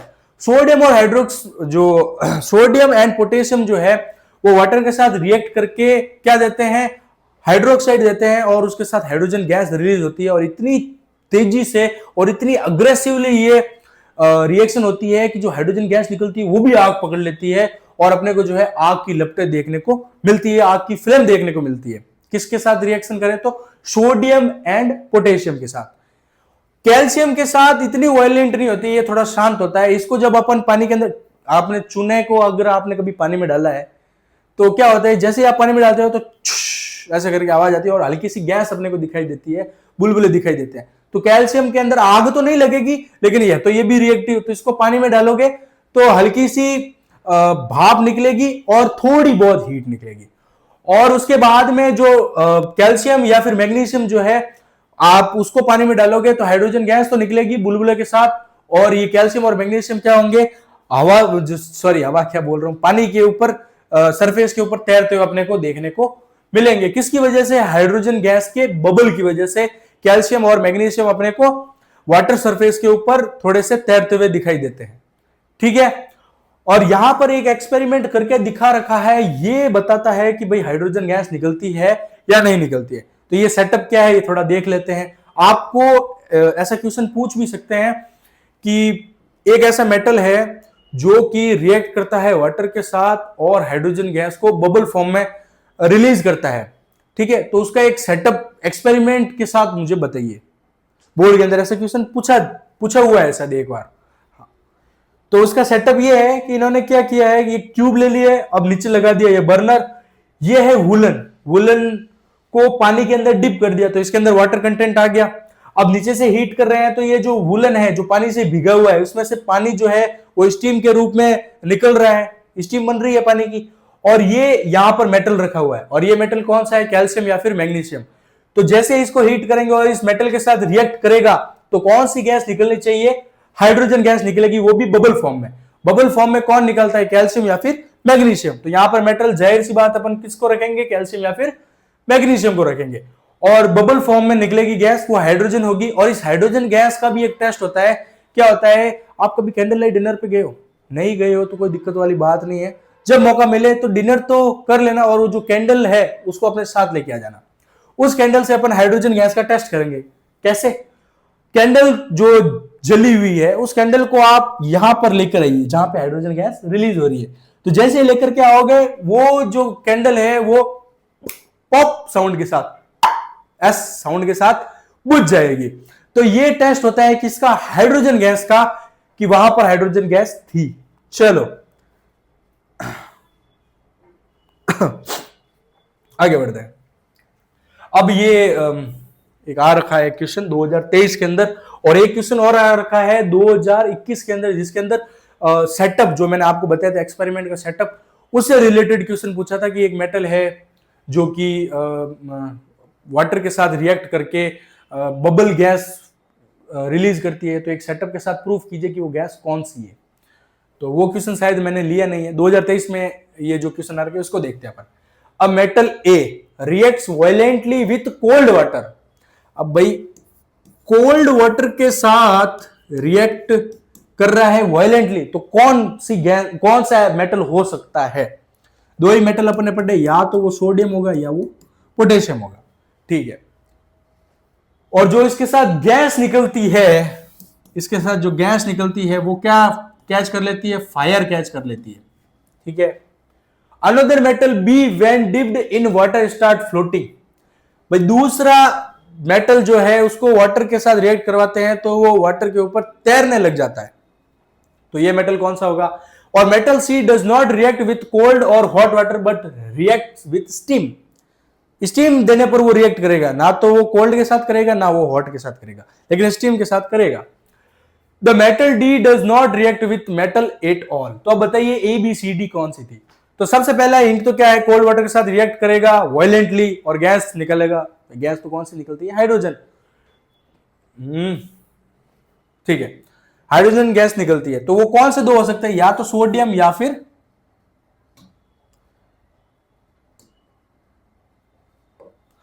तो इस ए कौन सा हो सकता है, ए का आंसर तो होगा या तो सोडियम या फिर पोटेशियम। आप भी बोल रहे होगे क्या अनड़ी मास्टर है, बोर्ड तो चलाना ही नहीं आता। देखो अभी क्या है कि इस बोर्ड के अंदर एक चीज है कि जैसे ही हाथ, मेरी क्या आदत है हाथ रखने की, तो जैसे ही हाथ टच होता है तो ये सेलेक्ट कर लेता है। धीरे धीरे इंप्रूव कर रहा हूं मैं इस चीज को कि मैं हाथ इसको यहां पे टच नहीं करूं, ठीक है। तो ए कौन सी मेटल है, सोडियम एंड पोटेशियम, ये क्या करती है, रिएक्ट करती है किसके साथ, वाटर के साथ, ठंडे वाटर के साथ, और बहुत ही वायलेंटली, बहुत ज्यादा अग्रेसिवली करती है। बी मेटल के बारे में बोल रहा है कि भाई रिएक्ट तो कर लेती है हॉट वाटर के साथ और क्या होती है, पानी के सरफेस पे फ्लोट करने लगती है। तो ये अपन ने दो पढ़ी थी, magnesium and calcium, calcium and magnesium, तो कैल्शियम एंड मैग्नीशियम, ठीक है। और सी है, सी ये बोल रहा है कि उसको जो है स्टीम के साथ रिएक्ट कर लेती है, ना तो ठंडे के साथ ना गर्म के साथ, लेकिन स्टीम दो तो रिएक्शन शो करती है। तो बताइए अपन ने कौन कौन सी पढ़ी थी, भाई अपन ने आयरन पढ़ा था, अपन ने जिंक पढ़ा था, तो आयरन या फिर जिंक, स्टीम देने पर ये रिएक्शन शो करता है। और डी है जो कि किसी के साथ रिएक्शन शो नहीं करता है, चाहे आप ठंडा दो, गर्म दो या फिर स्टीम दे दो, रिएक्शन शो करते ही नहीं है। तो अपन लिख लेते हैं ओरम एंड एजी, सोना और चांदी, ये रिएक्शन करते ही नहीं है, लीस्ट रिएक्टिव। तो नीचे वाली कोई भी आप लिख दो तो हो जाएगा। इसके आंसर हो गए, आगे बढ़े, ठीक है। अब तीसरी केमिकल प्रॉपर्टी है मेटल की रिएक्शन करवा दो एसिड के साथ, और ये अपन ने केमिकल रिएक्शन पढ़ी है चैप्टर नंबर 1 के अंदर भी, चैप्टर नंबर 2 के अंदर भी। चैप्टर नंबर 2 के अंदर एसिड की प्रॉपर्टीज के अंदर अपन पढ़ा था कि एसिड मेटल के साथ रिएक्ट करके क्या देते हैं, क्या देते हैं सर, पन्ना पलटते ही मेरी तो सब चीजें गायब हो जाती है। इसलिए आपको रिवीजन करना बहुत ज्यादा जरूरी है। आप अपने हिसाब से ना नोट्स बनाया करो। नोट्स के अंदर क्या करना है आपको, एक लेना है white A4 page, white A4 page होता है ना जिसके ऊपर अपन फोटोकॉपी करवाते हैं, उसके अंदर आप ट्राई करो कि एक ही पेपर के अंदर बीच में लाइन ड्रॉ करो और दो पार्ट में उसको डिवाइड कर दो, और उस एक ही पेपर के अंदर इस तरफ और इस तरफ पूरे चैप्टर को लिखने की कोशिश करो, ताकि क्या होगा, रिवीजन करने के टाइम में आपको इतनी ज्यादा लंबे लंबे नोट्स पढ़ने की जरूरत नहीं होगी। फटाफट उसको एक बार आंखों में से निकाला और आपको चीजें याद हो जाएंगी। तो रिवीजन करने का ये सबसे बेस्ट तरीका है, क्या करो, A4 साइज पेपर लिया, उसको उसके बीच में दो लाइनें आप खींचो इस तरीके से। ये मेरे पास है, मैंने ये नोट्स बनाए थे तब।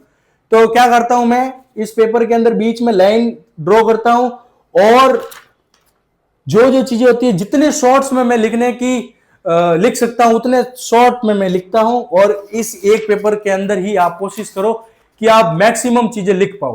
ताकि क्या होता है कि आप जब पन्ना पलटते हो ना तो पीछे वाली चीजें आप भूल जाते हो। मेरे साथ होता था, मैं कभी कभी रिएक्शन भूल जाता था। 11th-12th के अंदर ज्यादा होता था, 10वीं क्लास के अंदर तो इतना नहीं था। 11th-12th के अंदर केमिकल रिएक्शन इतनी होती थी कि जैसे ही पन्ना पेज पलटा पीछे वाली चीजें गायब। तो आपको ये मेथड आपको अपनाना है, एक या फिर दो पेज के अंदर आप चैप्टर को खत्म करने की कोशिश करो, ठीक है। चलो, मेटल की रिएक्शन एसिड के साथ करवाते हैं तो क्या मिलता है, salt plus hydrogen gas release होती है। ये है जनरल रिएक्शन। जनरल क्या है कि भाई मेटल जब रिएक्ट करेगा एसिड के साथ तो salt and hydrogen gas release होगी, यही है, salt and hydrogen gas release होती है किसके साथ, एसिड के साथ। चलो, अब मैग्नीशियम की रिएक्शन करवाई अपन ने HCl के साथ, तो क्या बना, salt magnesium chloride plus hydrogen gas. Aluminium के साथ कराई थी AlCl3 and hydrogen gas. Zinc के साथ कराई ZnCl2 और ये। अब आप ये बताओ कि हाइड्रोजन गैस जितने भी निकले उनको कैसे टेस्ट करेंगे? ये कैंडल लाइट कैंडल डिनर वाला ये कैंडल है, मैं गया था एक बार और मैं वहां से मैं ये चुरा के लेके आ गया। आपके लिए मैं इतना सब कुछ कर रहा हूं यार, तो ये वो वहां से लेकर के आया हो। अब आपके दिमाग में एक प्रश्न आएगा और आप ये सोच रहे हो कि यार ये पोटेशियम एंड सोडियम की रिएक्शन कहां गई? ये मास्टर क्या भूल गया है क्या? नहीं नहीं नहीं, भूला नहीं हूं मैं। तो क्या ये रिएक्शन नहीं करते? नहीं, रिएक्शन करते हैं। अगर मैं रिएक्शन करवाऊं सोडियम एंड HCl या H2SO4 की, तो रिएक्शन तो करेंगे, लेकिन जैसे ही मैं रिएक्शन करवाऊंगा इतनी ज्यादा विग्रसली और इतनी ज्यादा वायलेंट होगी कि ये ब्लास्ट के अंदर बदल जाएगी और बहुत ही शानदार ब्लास्ट हो जाएगा। तो कभी भी आप जहां भी हो, आप 11th के अंदर हो सकता है, अगर आप साइंस लो तो केमिस्ट्री लैब के अंदर जाओ, तो ध्यान रखना ये चीज मत करना। क्या क्या नहीं करना है सर, मुझे बताइए। वो तो मैं डेफिनेटली करूंगा। इसको बोलते हैं रिवर्स साइकोलॉजी। रिवर्स साइकोलॉजी के अंदर क्या होता है, जो अपन चीज किसी को करने के लिए मना करते हैं ना, आप या फिर कोई भी ह्यूमन जानबूझकर उसी चीज को करने की कोशिश करता है। लेकिन थोड़ा सा ध्यान रखना, ये चीज मत करना। सोडियम या फिर पोटेशियम को रिएक्ट मत करवाना एसिड के साथ। अगर आपने गलती से भी करवा दिया तो वो केमिकल बुरी तरीके से ब्लास्ट हो सकता है और आपको चोट लग सकती है। और आप हमारे व्यूअर हो यार, आपको चोट लगे ये मुझे अच्छा नहीं लगेगा। आप चले जाओगे तो मेरे वीडियोस कौन देखेगा फिर?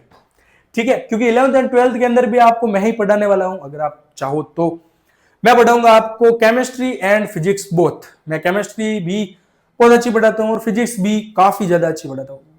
बेसिकली मेरी फिजिक्स ज्यादा अच्छी है केमिस्ट्री से। तो 11th 12th के अंदर अगर आप चाहो तो हमसे पढ़ सकते हो। तो तब तक के लिए अपना थोड़ा ध्यान रखना। चले आगे चले, इससे रिलेटेड क्वेश्चन आ रखा है क्या कोई? नहीं, स्पेशल केस पढ़ लेते हैं।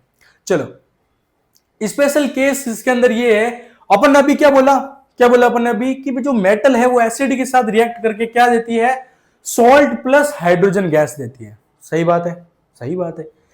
लेकिन यहां पर एक भाई साहब है HNO3। HNO3 एक ऐसा एसिड है जो कि रिएक्ट करके हाइड्रोजन गैस नहीं देता है, बल्कि देता है H2O, यानी कि पानी दे देता है वो। नाइट्रिक एसिड ऐसा क्यों करता है उसका पहले मैं आपको जवाब दे देता हूं, उसके बाद में पीपीटी पढ़ेंगे। पहले इसको खत्म करते हैं। नाइट्रिक एसिड जो है वो बहुत ही ज्यादा स्ट्रॉन्ग ऑक्सीडाइजिंग एजेंट है। अब ऑक्सीडाइजिंग एजेंट है, इसका मतलब क्या हुआ? ऑक्सीडाइजिंग एजेंट का मतलब होता है खुद तो कैसा हो जाएगा? खुद तो हो जाएगा रिड्यूस, दूसरों को कर देगा ऑक्सीडाइज। और खुद रिड्यूस कैसे होगा? HNO3, इसके पास ऑक्सीजन कितने हैं? 3। तो ये 3 ऑक्सीजन में से एक ऑक्सीजन हाइड्रोजन को दे देगा और ऑक्सीजन को रिलीज किया तो खुद कैसा हो गया? रिड्यूस। और हाइड्रोजन ऑक्सीजन को गेन करेगा तो वो हाइड्रोजन क्या हो गया? ऑक्सीडाइज्ड। तो हाइड्रोजन ऑक्सीडाइज होकर के पानी में बदल जाएगा और HNO3 जो है वो रिड्यूस होकर के HNO3 से HNO2 में बदल जाएगा। इसलिए अपन HNO3 को क्या बोलते हैं? Strong oxidizing agent. ठीक है, चलो अब अपन देखते हैं नाइट्रिक एसिड यानी कि HNO3 does not produce hydrogen gas with metal because it is a strong oxidizing agent. Strong oxidizing agent मैं इसलिए जोर देके बोल रहा हूं क्योंकि इसके बाद में एक ऐसा क्वेश्चन आएगा जहां पर गलती होने के चांसेस हैं। ठीक है, और कन्वर्ट हाइड्रोजन इनटू वाटर। अब हाइड्रोजन ऑक्सीजन को गेन करता है और वाटर में बदल जाता है, तो गेन ऑफ ऑक्सीजन क्या कहा जाता है?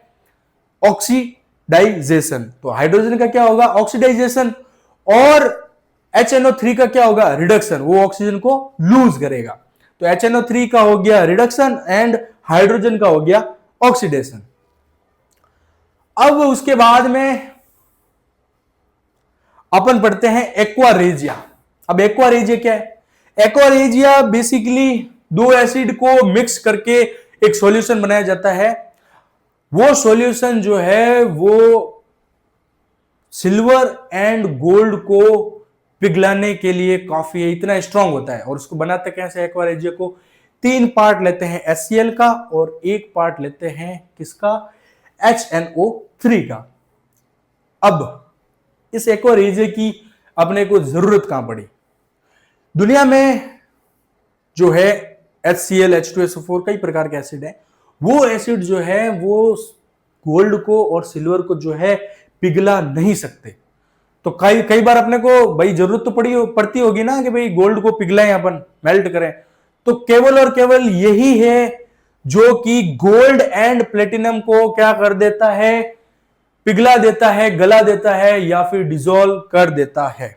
ठीक है, इसलिए एक्वा रेजिया जो है, एक्वा रेजिया बहुत ज्यादा पावरफुल है। और एक्वा रेजिया को कहा जाता है royal water because it has the ability to dissolve gold.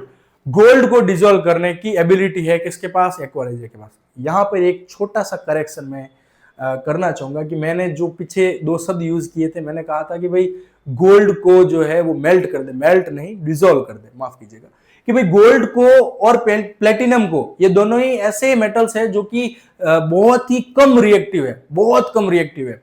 तो इतने कम रिएक्टिव होने के कारण ये नॉर्मल एसिड के साथ तो रिएक्शन करेंगे नहीं और उसके अंदर डिसॉल्व नहीं होंगे। तो अपन क्या बनाते हैं? एक्वा रेजिया बनाते हैं, जो कि है कंसंट्रेटेड HCl एंड HNO3। ये भी कैसा है? कंसंट्रेटेड। इसका लेंगे 3 पार्ट और इसका लेंगे 1 पार्ट। अगर 3 ml ये ले रहे हैं तो ये लेंगे 1 ml। इसके मिक्सचर से क्या बनेगा? Aqua regia. और एक्वा रेजिया को रॉयल वाटर भी कहा जाता है। रॉयल वाटर इसलिए कहा जाता है क्योंकि ये गोल्ड को अपने अंदर डिसॉल्व कर लेता है। तो ये क्वेश्चन बन सकता है, what is royal water? Give formula of royal water, या फिर how to make royal water. तो रॉयल वाटर कुछ नहीं है, एक्वा रेजिया को ही रॉयल वाटर कहा जाता है। और रॉयल वाटर क्यों कहा जाता है? क्योंकि ये गोल्ड को डिसॉल्व कर लेता है। अच्छा, अभी अपन ने क्या पढ़ा था कि HNO3 के साथ मेटल रिएक्शन करके हाइड्रोजन गैस नहीं देता, क्या देता है? पानी देता है। पढ़ा था। क्यों देता है पानी? क्योंकि HNO3 कैसा है? स्ट्रॉन्ग ऑक्सीडाइजिंग एजेंट है। लेकिन यहां पे मन मर्जी के दो मालिक है, दो मन मर्जी के मालिक है। मन मर्जी के मालिक है, वो क्या करेंगे? HNO3 के साथ रिएक्ट करेंगे। मेटल्स का बोल रहा हूं। दो मेटल्स ऐसी हैं जो कि HNO3 के साथ रिएक्ट करेगी और हाइड्रोजन गैस दे देगी। ये क्या बात हुई? ये तो एक्सेप्शंस का भी एक्सेप्शन है। एक्सेप्शन पहले क्या पढ़ा कि भाई एसिड के साथ क्या निकलती है? हाइड्रोजन गैस निकलती है और क्या बनता है? सॉल्ट बनता है। दूसरा अपन ने पढ़ा कि भाई नहीं अपवाद है, एक एक्सेप्शन है कि भाई HNO3 H2O देता है, हाइड्रोजन गैस नहीं देता। अब एक और है कि भाई दो मन मर्जी के मालिक और आ गए। मन मर्जी मतलब Mn and Mg, Mn and Mg, manganese and magnesium जो है वो डाइल्यूट नाइट्रिक एसिड के साथ रिएक्ट करके हाइड्रोजन गैस देते हैं। एक्सेप्शन के भी एक्सेप्शन। तो HNO3 के साथ ऐसे कौन से दो मेटल है जो कि हाइड्रोजन गैस देते हैं? तो भाई दो मनमर्जी के मालिक है, वो हाइड्रोजन गैस देंगे भाई, रूल है तो नहीं मानेंगे। चलो यहां तक क्लियर है?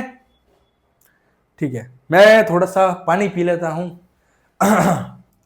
अब ये क्वेश्चन देखते हैं। इसके अंदर एसरेशन क्या है कि hydrogen gas is not evolve when a metal react with nitric acid. क्या ये सही है? बिल्कुल सही है। जनरल वे में नाइट्रिक एसिड यानी कि HNO3 के साथ जब मेटल रिएक्ट करते हैं तो हाइड्रोजन गैस नहीं देते, क्या देते हैं? वाटर देते हैं। तो ये जो स्टेटमेंट है वो है ट्रू, सही स्टेटमेंट है। उसके बाद में इसका रीजन है कि nitric acid is a strong reducing agent and reduces the hydrogen produce in the reaction to water. क्या ये जो इसका रीजन दिया है क्या ये सही है? नहीं, ये रीजन गलत है। गलत क्यों है? क्योंकि नाइट्रिक एसिड जो है वो स्ट्रॉन्ग ऑक्सीडाइजिंग एजेंट है, न कि रिड्यूसिंग एजेंट। और ऑक्सीडाइजिंग एजेंट कौन होते हैं? ऑक्सीडाइजिंग एजेंट वो होते हैं जो कि खुद तो रिड्यूस हो और दूसरों को ऑक्सीडाइज करे। तो HNO3 यानी कि नाइट्रिक एसिड क्या करेगा? खुद तो क्या हो जाएगा? रिड्यूस, यानी कि HNO3 में से एक ऑक्सीजन दे देगा और हाइड्रोजन क्या करेगा? एक ऑक्सीजन ले लेगा। तो हाइड्रोजन का क्या हो गया? ऑक्सीडेशन। और नाइट्रिक एसिड का क्या हो गया? रिडक्शन। तो nitric acid is a strong oxidizing agent है, रिड्यूसिंग एजेंट नहीं है। तो ये स्टेटमेंट हो गया गलत। तो देखो इनमें से कौन सा होगा? A is true but R is false. तो ये जो ऑप्शन है वो करेक्ट होगा। ठीक है, चले आगे। चलिए, अब है थर्माइट रिएक्शन वेल्डिंग। आपके घर में कई बार कोई भी मेटल या फिर ज्यादातर आयरन की कोई चीज टूटती है, गेट वगैरह टूटते हैं, तो अपन किसको बुलाते हैं? लोहे के काम करने वाले व्यक्ति को बुलाते हैं। वो अपने साथ में वेल्डिंग मशीन लेकर के आता है, या आपने कई बार वेल्डिंग करते हुए किसी व्यक्ति को देखा भी होगा। तो वो वेल्डिंग के अंदर होता क्या है बेसिकली, कि जब कोई आयरन, ये मान लीजिए एक आयरन है और ये बीच में से क्रैक हो गया, ये बीच में क्रैक है, बीच में से टूट गया, तो वेल्डिंग वाला क्या करता है, यहां पर आकर के एक पहले पाउडर डालता है। उस पाउडर के अंदर क्या होता है? एल्यूमिनियम। और उसके बाद में इलेक्ट्रोड से उसको हीट करता है। तो जैसे ही हीट करता है तो यहां पर एक रिएक्शन होती है, वो रिएक्शन है ये। उसके अंदर क्या होता है? आयरन तो वह लोहे के अंदर आयरन प्लस है, और जो पाउडर उसने डाला वो कौन सा है? एल्यूमिनियम है। तो जैसे इसको हीटअप करता है तो ये एल्यूमिनियम क्या करता है? Fe को कर देता है साइड में। और ये रिएक्शन कैसे है? Displacement reaction. ये Fe को डिस्प्लेस कर देगा और क्या बना लेगा? Al2O3, और साथ में बहुत सारी हीट निकलेगी। और ये हीट क्या करेगी? इस लोहे को क्या कर देगी? पिघला देगी, इस आयरन को मेल्ट कर देगी। और ये मेल्टेड जो आयरन होगा वो इस क्रैक के अंदर जमा हो जाएगा, पिघल करके यहां पर जमा हो जाएगा। और जब ये ठंडा होगा तो ये कुछ इस तरीके से हो जाएगा, जैसे कि आप देख पा रहे हो। यहां पर ये ठंडा होकर के इस तरीके से आयरन यहां पर इकट्ठा हो गया, जमा हो गया। उसके बाद में इसको पॉलिश करके इस तरीके से जो क्रैक था अब वो पूरी तरीके से फिक्स हो गया है। समझ में आई? और वेल्डिंग के अंदर जो पाउडर यूज करते हैं उसके अंदर कौन सा मेटल होता है? एल्यूमिनियम। और ये डिस्प्लेसमेंट रिएक्शन शो करता है किसके साथ? आयरन के साथ। Fe2O3 रिएक्ट करता है एल्यूमिनियम के साथ और एल्यूमिनियम ऑक्साइड बना देता है, साथ में हीट, और Fe को कर देता है बाहर। और ये Fe जो है वो इतनी ज्यादा हीट निकलती है इस रिएक्शन के दौरान कि ये जो Fe है वो मेल्ट हो जाता है। मेल्ट होकर के जो क्रैक है, जो क्रैक आ रखा है, उस क्रैक के अंदर ये इकट्ठा हो जाता है। और बाद में ये ठंडा भी बहुत ज्यादा जल्दी होगा। तो जैसे ही ये हीट कम होने लगती है तो ये ठंडा होकर के यहां पे जमा हो जाता है और इस क्रैक को फिल कर देता है। और बाद में इसको पॉलिश करके जो एक्स्ट्रा है उसको हटा करके इस तरीके से वापस से लोहे को जोड़ दिया। ठीक है, चलो। एल्यूमिनियम आयरन ऑक्साइड से आयरन को डिस्प्लेस कर देता है। रिएक्शन में इतनी हीट निकलती है कि आयरन मेल्ट हो जाता है और जो मोल्टेन आयरन है वो निकल करके बह जाता है। ये बह गया। ठीक है, उसके बाद में क्वेश्चन आ रखा है, वो थोड़ा देख लेते हैं। क्वेश्चन 2023, 24, 25 में आ रखा है और हो सकता है 26 में भी आ जाए, तो थोड़ा सा ध्यान दे लेना।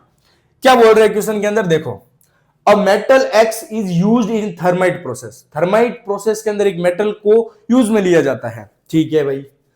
और जब इस मेटल को हीट किया जाता है ऑक्सीजन के साथ तो ये एक ऑक्साइड देता है वाई, जो कि एम्फोटेरिक होता है नेचर में। ठीक है, एक्स एंड वाई को बताइए। एक्स मेटल है, वाई क्या है? उसका ऑक्साइड। तो हमें पता है एम्फोटेरिक अपन ने दो पढ़े थे।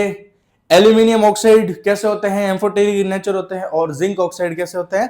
Amphoteric in nature. तो यहां पर क्या होगा इसका आंसर? यहां पर इसका आंसर होगा एल्यूमिनियम तो हो गया मेटल, एल्यूमिनियम ऑक्साइड क्या हो गया? Amphoteric oxide. ठीक है, ये होगा इसका आंसर।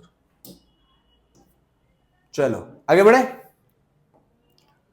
अब अपन देखते हैं इलेक्ट्रॉनिक कॉन्फ़िगरेशन। इलेक्ट्रॉनिक कॉन्फ़िगरेशन का मतलब होता है कि किसी भी एलिमेंट के अंदर जितने इलेक्ट्रॉन हैं उनको सेल्स के अंदर भरना। मोटे मोटे तौर पर यही है। और ये अपन इसलिए पढ़ रहे हैं क्योंकि इसके जस्ट बाद में अपन पढ़ेंगे आयनिक कंपाउंड। और आयनिक कंपाउंड के अंदर इलेक्ट्रॉन डॉट स्ट्रक्चर है, वो आप तभी बना पाओगे जब आपको इलेक्ट्रॉनिक कॉन्फ़िगरेशन आएगा। चलो, तो उससे पहले आपको हाइड्रोजन से लगा करके कैल्शियम तक 20 ये एलिमेंट लाइन सर याद होने चाहिए कि भाई 18 पे कौन आता है? आर्गन आता है। 15 पे कौन आता है? भाई फॉस्फोरस आता है। तो ये चीजें आपको याद होनी चाहिए। चलो, अब एक बात ध्यान रखना कि जितने भी मेटल्स होंगे उनके सबसे लास्ट शेल के अंदर 1, 2, 3 इलेक्ट्रॉन आएंगे। आप कैसे पहचानोगे मेटल को? मेटल के लास्ट शेल के अंदर इलेक्ट्रॉन कितने होंगे? 1, 2 या फिर 3। और जो नॉन मेटल होंगे उनके लास्ट शेल में कितने होंगे? 4, 5, 6, 7। ठीक है, अब इलेक्ट्रॉनिक कॉन्फ़िगरेशन कैसे करेंगे उसको थोड़ा सा समझते हैं। देखो, एक बॉक्स, दो बॉक्स एंड 3 बॉक्स। ध्यान से देखना, इसमें मैक्सिमम 2 इलेक्ट्रॉन भरे जाएंगे, इसमें 8 और इसमें 8। ठीक है, अभी के लिए आप ऐसे समझो 2 8 8 और उसके बाद में यहां पर 18 भरे जाते हैं, दोनों को मिलाकर के 18।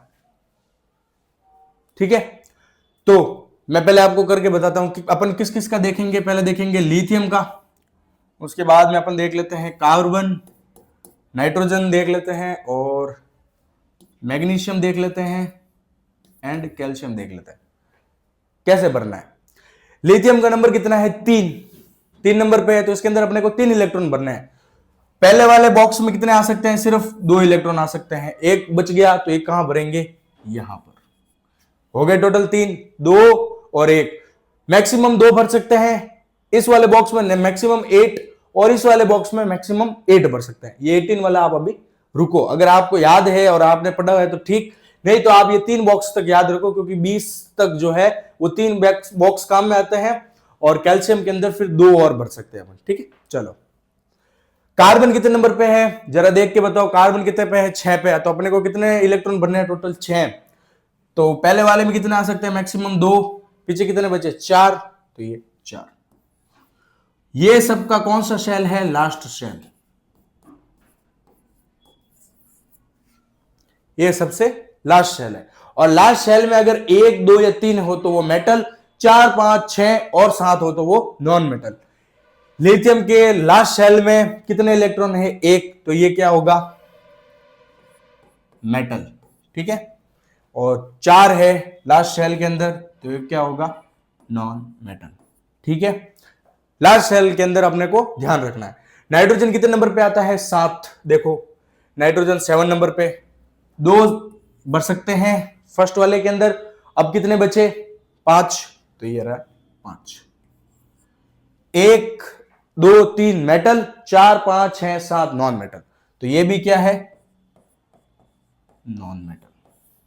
उसके बाद है मैग्नीशियम। मैग्नीशियम कितने नंबर पे है? 12। इसमें कितने भर सकते हैं? 2 मैक्सिमम। फिर कितने भर सकते हैं? 8 मैक्सिमम। 2 और 8 10, और कितने भरने हैं? 2, तो ये मैंने भर दिए 2। तो ये लास्ट शेल हो गया। लास्ट शेल के अंदर कितने हैं? 1 2 3, तो ये क्या है? मेटल है। ठीक है, वैसे ही कैल्शियम, कैल्शियम कितने नंबर पे आता है? 20 नंबर पे आता है, तो 2 8 10, और तीसरे मैक्सिमम कितने भर सकते हैं? 8, तो 2 8 10 और 8 18। अब कितने भरने हैं? 2, तो ये भर दिए मैंने 2। तो इसका लास्ट शेल कौन सा हो गया? ये वाला, और ये 2 है, इसका मतलब ये क्या है? मेटल। समझ में आया कैसे किया अपन ने? भाई आपको 3 बॉक्स याद रखना है, और चौथा जिसके अंदर अपन मैक्सिमम 18 भर सकते हैं। पहले 2 भरे, फिर 8, फिर 8 और फिर 18। तो उसी तरीके से जो इलेक्ट्रॉन सबसे लास्ट में अपन भरेंगे वो उसका लास्ट शेल होगा। ठीक है, मान लीजिए यहीं पर अगर अपन ने अगर लास्ट इलेक्ट्रॉन भर दिया होता, जैसे कि हीलियम का, हीलियम के अंदर कितने इलेक्ट्रॉन है? 2, तो बस बात खत्म। तो यही इसका फर्स्ट भी शेल यही होता, लास्ट भी शेल यही होता। लास्ट इलेक्ट्रॉन जो अपन जहां पर भरेंगे वही उसका लास्ट शेल होगा। और इन शेल को क्या बोलते हैं? इनका नाम दिया जाता है K L M and N। ठीक है, समझ में आएगी इलेक्ट्रॉनिक कॉन्फ़िगरेशन कैसे लिखते हैं? आपको पता चल गया क्या? ठीक है, अगर पता चल गया है तो आगे चलते हैं। और एक बात याद रखना, 1 2 3 लास्ट शेल के अंदर, last shell last shell last shell last last last shell के अंदर अगर 1 2 3 हो तो मेटल, और अगर 4 5 6 और 7 तक हो तो वो नॉन मेटल होगा। ठीक है, आगे चलते हैं। अब अपन देखते हैं आयनिक कंपाउंड क्या होते हैं। आयनिक कंपाउंड वो कंपाउंड होते हैं जिसके अंदर एक हो मेटल, दूसरा हो non metal. Metal and non metal आपस में जो कंपाउंड बनाएंगे उसको अपन बोलेंगे आयनिक कंपाउंड। आयनिक कंपाउंड का मतलब होता है 2 आयंस, एक पॉजिटिव होगा एक नेगेटिव होगा, तभी वो आपस में आ पाएंगे, अट्रैक्शन हो पाएगा। एक लड़का और एक लड़की ही तो जो है आपस में दोस्ती कर पाते हैं या फिर रिलेशनशिप में रह पाते हैं, लड़का लड़का नहीं रहते। आजकल जो ये प्रचलन चला है उसके अंदर थोड़ा सा मामला खराब हो गया, लेकिन नेचर ने हमें कैसा बनाया है? Male and female. वैसे ही प्लस एंड माइनस के बीच में होता है अट्रैक्शन, उसको बोलते हैं अपन आयनिक कंपाउंड। और मेटल जो होगा उसका जो मैंने गोला है वो छोटा बनाया है, और नॉन मेटल का मैंने जो गोला है वो बड़ा बनाया है। ये गोला बेसिकली दिखा रहा है इनके एटम की साइज को। किसकी साइज को? एटम की साइज को। ये एक मेटल का एटम है और ये एक नॉन मेटल का एटम है। अब आप बोल रहे होगे कि यार, आपके दिमाग में क्वेश्चन आ रहा होगा कि मेटल का जो एटम है वो इतना छोटा क्यों और नॉन मेटल का एटम इतना बड़ा क्यों? तो आप याद कीजिए, 100 साल पहले अपन ने शुरुआत के अंदर पढ़ा था कि जो मेटल होते हैं उनकी डेंसिटी बहुत ज्यादा हाई होती है। तो हाई डेंसिटी मींस क्या होगा? इसका जो साइज होगा एटम का वो बहुत छोटा होगा। और नॉन मेटल कैसी होती है? गैसेस होती है, तो इनका साइज क्या होता है? बड़ा होता है, बिकॉज ऑफ इलेक्ट्रॉन क्लाउड। ठीक है। और वैसे ही ये पॉजिटिव है मेटल, तो इसने इलेक्ट्रॉन वैसे ही छोड़ दिया तो इसका साइज और कम हो गया। ठीक है, चलो। तो मेटल एंड नॉन मेटल। अब मेटल के ऊपर कौन सा चार्ज है? पॉजिटिव। और नॉन मेटल के ऊपर कौन सा चार्ज है? नेगेटिव। तो पॉजिटिव और नेगेटिव चार्ज के बीच में अट्रैक्शन होगा, और इस प्यार को क्या नाम दूं? तो इस प्यार को नाम दिया इलेक्ट्रोस्टैटिक फोर्स। इलेक्ट्रोस्टैटिक फोर्स कहा जाता है क्योंकि इस चार्ज की वजह से ये एक दूसरे से जुड़े हुए हैं, पॉजिटिव और नेगेटिव एक दूसरे से जुड़े हुए हैं, और इन जुड़ाव को और इस अट्रैक्शन फोर्स को क्या कहा जाता है? Electrostatic attraction force. ठीक है। इस वजह से ये दोनों एटम आपस में जुड़े हुए होते हैं, और इसको ही कहा जाता है आयनिक कंपाउंड। और आयनिक कंपाउंड का प्राइम एग्जांपल क्या है? NaCl। Na positive, Cl negative. Na क्या है? मेटल, सोडियम, एंड क्लोरीन क्या है? Non metal. चलिए, अब इलेक्ट्रॉन डॉट स्ट्रक्चर बनाना है अपने को NaCl का। ठीक है। उससे पहले मेरे को ये बताओ, Na जो है सोडियम का, वो कितना नंबर होता है? 11। क्लोरीन का कितना होता है? 17। तो कैसे लिखेंगे? 3 बॉक्स बनाएंगे भाई, 1 2 3। इसमें मैक्सिमम कितने भरे जा सकते हैं? 2, इसमें 8 एंड इसमें 8। तो सोडियम के पास कितने इलेक्ट्रॉन है? 11 इलेक्ट्रॉन है। तो 2 भर दिए, 8 भर दिए, 8 और 2 10, एक बचा है, तो ये 1। तो इस सोडियम के लास्ट शेल के अंदर कितने इलेक्ट्रॉन आया? 1। क्लोरीन के अंदर कितने इलेक्ट्रॉन है? 17 भरने हैं अपने को। तो 2 और 8 10, 10 के बाद में 7 और भर सकते हैं, और तीसरे की लिमिट कितनी है? 8। तो अपन 7 तो भर ही सकते हैं। 7 और 8 में से बड़ा कौन होता है? 7 या 8, कौन सा बड़ा होता है? कमेंट में बताओ। तो 7 मैंने इलेक्ट्रॉन भर दिए, ये इसका लास्ट शेल हो गया, ये लास्ट सेल है। ठीक है। अपने को लास्ट सेल में जो इलेक्ट्रॉन भरे हैं उनसे मतलब इलेक्ट्रॉन डॉट स्ट्रक्चर के अंदर। तो जैसे कि आप देख सकते हो, 1 इलेक्ट्रॉन आया लास्ट सेल के अंदर, आउटर सेल के अंदर, तो ये है मेटल, और 4 5 है 7, तो ये क्या है? Non metal. तो मैं यहां पे बनाता हूं सोडियम। सोडियम के लास्ट सेल में कितना इलेक्ट्रॉन है? 1। और ये रहा क्लोरीन। क्लोरीन के लास्ट सेल में कितने हैं? 7। 1 2 3 4 5 6 एंड ये 7। ठीक है। अब इलेक्ट्रॉन डॉट स्ट्रक्चर बनाने से पहले हर एलिमेंट जो है वो चाहता है कि वो स्टेबल हो जाए, स्टेबिलिटी की तरफ जाना चाहता है। हम भी जाना चाहते हैं स्टेबिलिटी की तरफ, आप भी जाना चाहते हो स्टेबिलिटी की तरफ, हर कोई स्टेबल होना चाहता है। तो इसके अंदर एक रूल होता है एलिमेंट्स के अंदर कि हर एलिमेंट जो है अपने आउटर शेल के अंदर 8 इलेक्ट्रॉन पूरा करना चाहता है, जिसको ऑक्टेट रूल बोलते हैं। कौन सा रूल? Octet rule. वो ये बोलता है इसका जो आउटर शेल है उसमें कितने इलेक्ट्रॉन होने चाहिए? 8। अगर 8 है तो ये सेटिस्फाइड, इसको किसी दुनिया से कोई लेना देना नहीं है, बस ये सेटिस्फाइड। क्लोरीन कितने इलेक्ट्रॉन ले कि ये 8 इलेक्ट्रॉन हो जाए इसके आउटर शेल में? 1। अगर क्लोरीन 1 इलेक्ट्रॉन ले ले तो वो कैसा हो जाएगा? सेटिस्फाइड हो जाएगा, 8 इलेक्ट्रॉन उसके कंप्लीट हो जाएंगे। और सोडियम 1 इलेक्ट्रॉन अगर छोड़ दे, अगर ये इलेक्ट्रॉन छोड़ दे तो ये सेल तो 0 होगी, तो इसका लास्ट सेल अब ये नहीं होगा, लास्ट सेल कौन सा होगा? ये। और इसके अंदर कितने हैं? 8।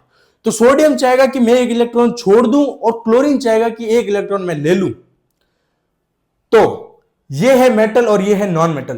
तो ये अपनी टेंडेंसी क्या रखेगा? इलेक्ट्रॉन देने की। और क्लोरीन क्या टेंडेंसी रखेगा? इलेक्ट्रॉन लेने की। तो अब मुझे यह बताओ कि इस चीज को अपन किस तरीके से शो करेंगे, इस चीज को अपन किस तरीके से शो करेंगे, दिखाओ।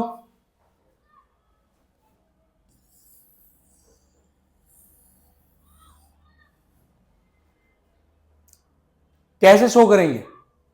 नहीं, इसको अपन इस तरीके से शो करेंगे। देखो, सोडियम के पास एक इलेक्ट्रॉन, क्लोरीन के पास, तो ये कुछ इस तरीके से शो होगा कि इसने जो है, क्लोरीन ने ये इलेक्ट्रॉन इससे ले लिया। ठीक है, इस पूरे जो गोले को सोडियम के ऊपर नहीं ले जाना है, ये सिर्फ इलेक्ट्रॉन, ये सिर्फ ये दिखा रहा है कि क्लोरीन ने इसका एक इलेक्ट्रॉन ले लिया।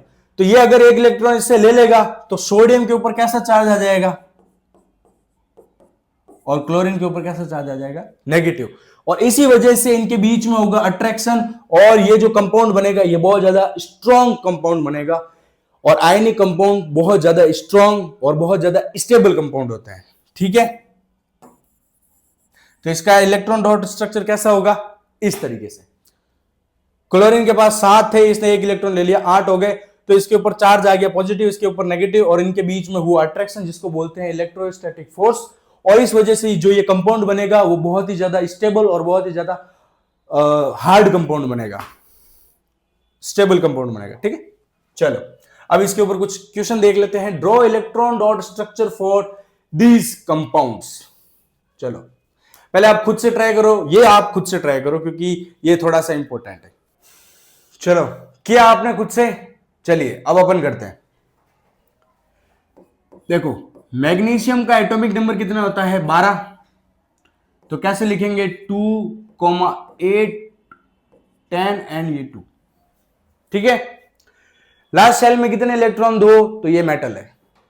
और उसके बाद में है ऑक्सीजन, ऑक्सीजन का एटॉमिक नंबर होता है 6, 2, 4।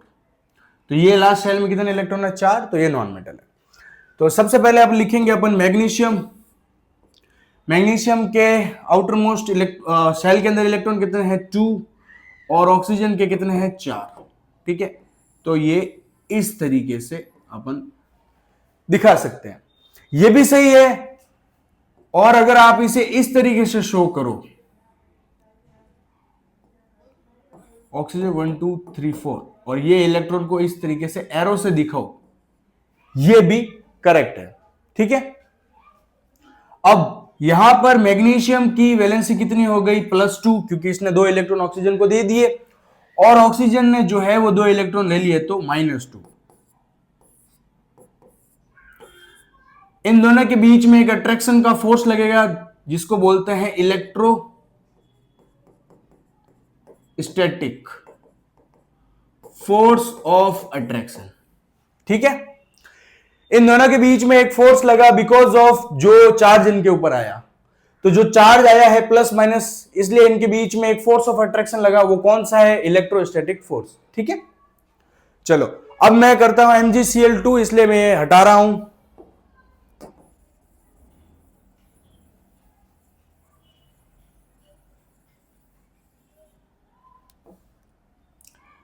सेकंड है Mg2,8,2, 12, एंड क्लोरीन है 17, नंबर है इसका 2,8,7। ओके, चलो अब इसके अंदर देखो, मैग्नीशियम के आउटर मोस्ट में 2 एंड क्लोरीन के आउटर मोस्ट में 7। तो मैग्नीशियम तो 2 इलेक्ट्रॉन देना चाहता है, लेकिन क्लोरीन का एटम जो है वो कितना इलेक्ट्रॉन ले सकता है, सिर्फ एक ही ले सकता है। और वो एक इलेक्ट्रॉन लेकर के यहां पर कितने हो जाएंगे, 8, और इसका जो ऑक्टेट है वो कंप्लीट हो जाएगा और ये स्टेबल हो जाएगा। तो यहां पर क्या होगा कि एक क्लोरीन का एटम है, दूसरा क्लोरीन का एटम और आएगा, क्योंकि ये 2 इलेक्ट्रॉन दे सकता है। ठीक है, तो यहां पर ये 1 इलेक्ट्रॉन, ये 2 इलेक्ट्रॉन, और यहां पे क्लोरीन का ये एक एटम आया, 1, 2, 3, 4, 5, 6, 7, और ये दूसरा 1, 2, 3, 4, 5, 6 और ये 7। तो क्या आप इसे इस तरीके से शो कर सकते हो कि भाई मैग्नीशियम ने एक इलेक्ट्रॉन इस एटम को दिया और दूसरा इलेक्ट्रॉन इस एटम को दिया, तो यहां पर भी सेम चार्ज बनेगा, यहां पर नेगेटिव चार्ज आएगा और यहां पर पॉजिटिव, और पॉजिटिव में कितना 2। ठीक है, तो Mg+2 एंड Cl2 अगर आप लिख रहे हो तो ये -2। ठीक है, और इनके बीच में कौन सा फोर्स लगेगा? Electrostatic force, force of attraction. ठीक है, अब इलेक्ट्रॉन डॉट स्ट्रक्चर ही बनाना था, अपन ने बना दिया। अब ये दूसरा क्वेश्चन है, select ionic compound from the following.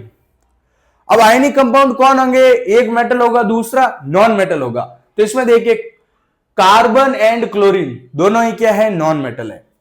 Potassium and chlorine, एक मेटल दूसरा नॉन मेटल, तो ये कैसा हो जाएगा? Ionic compound. Hydrogen and chlorine ये नहीं होगा क्योंकि दोनों ही नॉन मेटल है। सोडियम एंड क्लोरीन, एक मेटल दूसरा नॉन मेटल, तो ये आयनिक कंपाउंड हो जाएगा। तो KCl एंड NaCl दोनों कैसे हैं? आयनिक कंपाउंड है। चलो आगे बढ़ते हैं। ये क्वेश्चन आ रखा है 2020 और 2021 के अंदर। The atomic number of an element is 20, right it's electronic configuration. Element का एटॉमिक नंबर है भाई 20, इसका कॉन्फ़िगरेशन लिखना है। पहले कॉन्फ़िगरेशन लिख देते हैं, 2, उसके बाद में कितने भर सकते हैं? 8, उसके बाद में कितने? 8, कितने हो गए? 8 2 10 18, और कितने भरने हैं? 2, तो ये लो 2, और ये इसका आउटर मोस्ट शेल है, आउटर शेल या फिर लास्ट शेल। ठीक है, अब बताना है कि ये मेटल है या नॉन मेटल है और इसकी वैलेंसी क्या है। ठीक है, तो 2 से पता चल रहा है कि ये मेटल है, तो कहेंगे कि ये एक मेटल है और इसकी वैलेंसी है +2। क्यों +2? क्योंकि ये 2 इलेक्ट्रॉन देने की टेंडेंसी रखेगा, 2 इलेक्ट्रॉन लूज करेगा, तो इसका ऑक्टेट क्या हो जाएगा? कंप्लीट हो जाएगा। जैसे 2 इलेक्ट्रॉन दिया तो ऑटोमेटिकली इसका लास्ट शेल अब ये रह जाएगा और इसके अंदर 8 इलेक्ट्रॉन है, तो ये 2 इलेक्ट्रॉन लूज करने की टेंडेंसी रखेगा, उसी को अपन वैलेंसी बोलते हैं। और ये बोल रहा है कि name and formula of the compound which this element form with chlorine. Name तो क्या हो गया? कैल्शियम, कैल्शियम, और फॉर्मूला बनाना है किसके साथ? क्लोरीन के साथ, तो क्या होगा? CaCl2। ठीक है, और अगर इसका इलेक्ट्रॉन डॉट स्ट्रक्चर पूछ ले तो भी आप बना सकते हो। ये सेम किस तरीके से बनेगा? जिस तरीके से अपन ने MgCl2 को बनाया था उस तरीके से कैल्शियम क्लोराइड का इलेक्ट्रॉन डॉट स्ट्रक्चर बनेगा। चलो आगे बढ़ते हैं। अब है प्रॉपर्टीज ऑफ आयनिक कंपाउंड। यहां से बोर्ड में क्वेश्चन अभी तक तो नहीं आया है, लेकिन क्या पता आ जाए, तो इसके लिए अपन एक बार पढ़ लेते हैं। Ionic compounds are formed by transferring of electron. Electron को ट्रांसफर कर देना। मेरे पास था इलेक्ट्रॉन, मैंने उसको दे दिया पूरी तरीके से, तो ट्रांसफर ऑफ इलेक्ट्रॉन से बनता है। High melting and boiling point होता है, इनका melting and boiling point high होता है। क्यों? Because of electrostatic force, electrostatic force of attraction. ठीक है, हार्ड बट ब्रिटल, हार्ड होते हैं लेकिन इजीली ब्रेक हो जाते हैं, इजीली टूट जाते हैं। वाटर सोल्यूबल, वाटर के अंदर सोल्यूबल होते हैं। कंडक्ट इलेक्ट्रिसिटी इन मोल्टेन और एक्वस स्टेट। एक्वस स्टेट के अंदर ही केवल इलेक्ट्रिसिटी कंडक्ट करते हैं, यह बात याद रखना।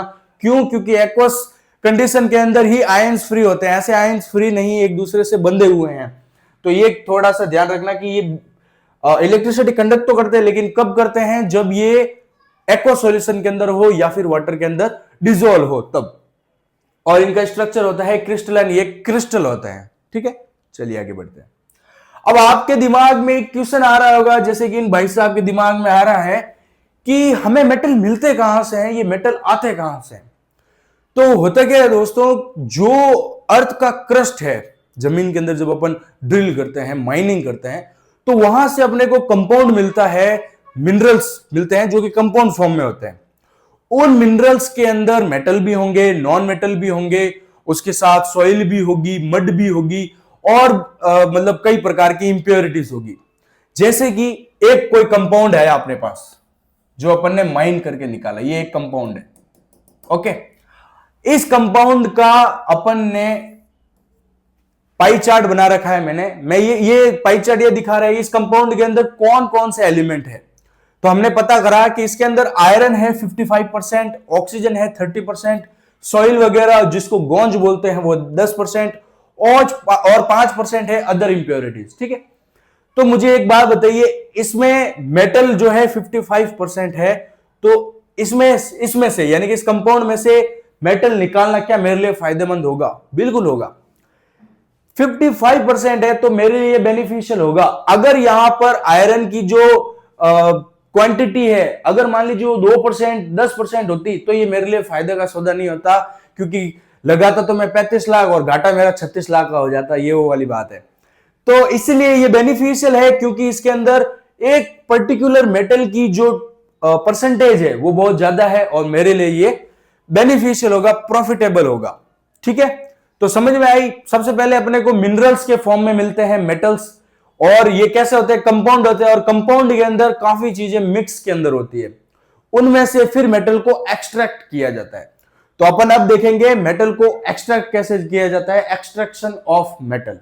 ठीक है, चलो देखो, मेटल के एक्सट्रैक्शन पढ़ने से पहले अपन थोड़ी सी बेसिक टर्म्स को पढ़ लेते हैं। बेसिक टर्म्स क्या है? मिनरल्स। मिनरल्स वो हैं जो अपन ने माइनिंग की थी, या जो अर्थ के क्रस्ट से जो अपने को कंपाउंड मिला था, उस पूरे को कहते हैं मिनरल्स। उसके अंदर इंप्योरिटीज भी है, नॉन मेटल भी है, मेटल भी है, मड भी है, सॉइल भी है, सब कुछ मिक्स है, उसको बोलते हैं मिनरल्स।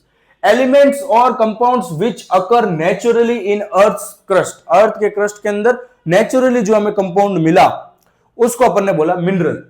अब ओर्स क्या होते हैं?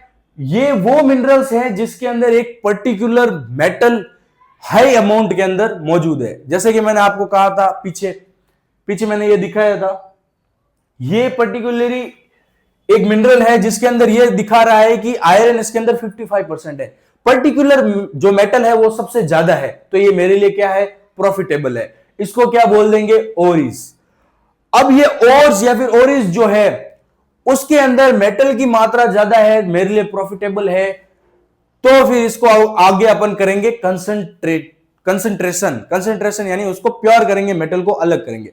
उससे पहले अपन देख लेते हैं गोंज। गोंज का मतलब है इंप्योरिटीज जो कि उस मेटल के साथ अटैच्ड है, चाहे वो मड के फॉर्म में हो गई, सॉइल के फॉर्म में हो गई, या सैंड हो गई, वो सारी की सारी जितनी भी इंप्योरिटीज है उसको बोलते हैं गोंज, जो हमारी किसी काम की नहीं होती। उसके बाद में लास्ट स्टेप है एनरिचमेंट ऑफ ओरी या फिर कंसंट्रेशन ऑफ ओरी या और। ये इसलिए करते हैं ताकि अपन क्या कर सके? मेटल की कंसंट्रेशन बढ़ा सके और उसके साथ में जितनी भी इंप्योरिटीज उसको हटा सके और प्योर फॉर्म में अपन उस मेटल को प्राप्त कर सके। ठीक है, आपको बेसिक टर्म समझ में आई। मिनरल्स क्या होते हैं? जो कि सीधे अर्थ की क्रस्ट में से निकलते हैं, उनको बोलते हैं मिनरल्स। ओर्स क्या होते हैं? जिसके अंदर पर्टिकुलर जो मेटल है वो जो है ज्यादा अमाउंट के अंदर मौजूद है और हमारे लिए बेनिफिशियल है, उसको बोलते हैं ओर्स। और गॉन्ज क्या है? जो कि इंप्योरिटीज वगैरह है, इनरिचमेंट मतलब कि प्योरिफिकेशन करना है किसका? मेटल का। चलो अब अपन देखते हैं इस चीज को कि यह है रिएक्टिव सीरीज।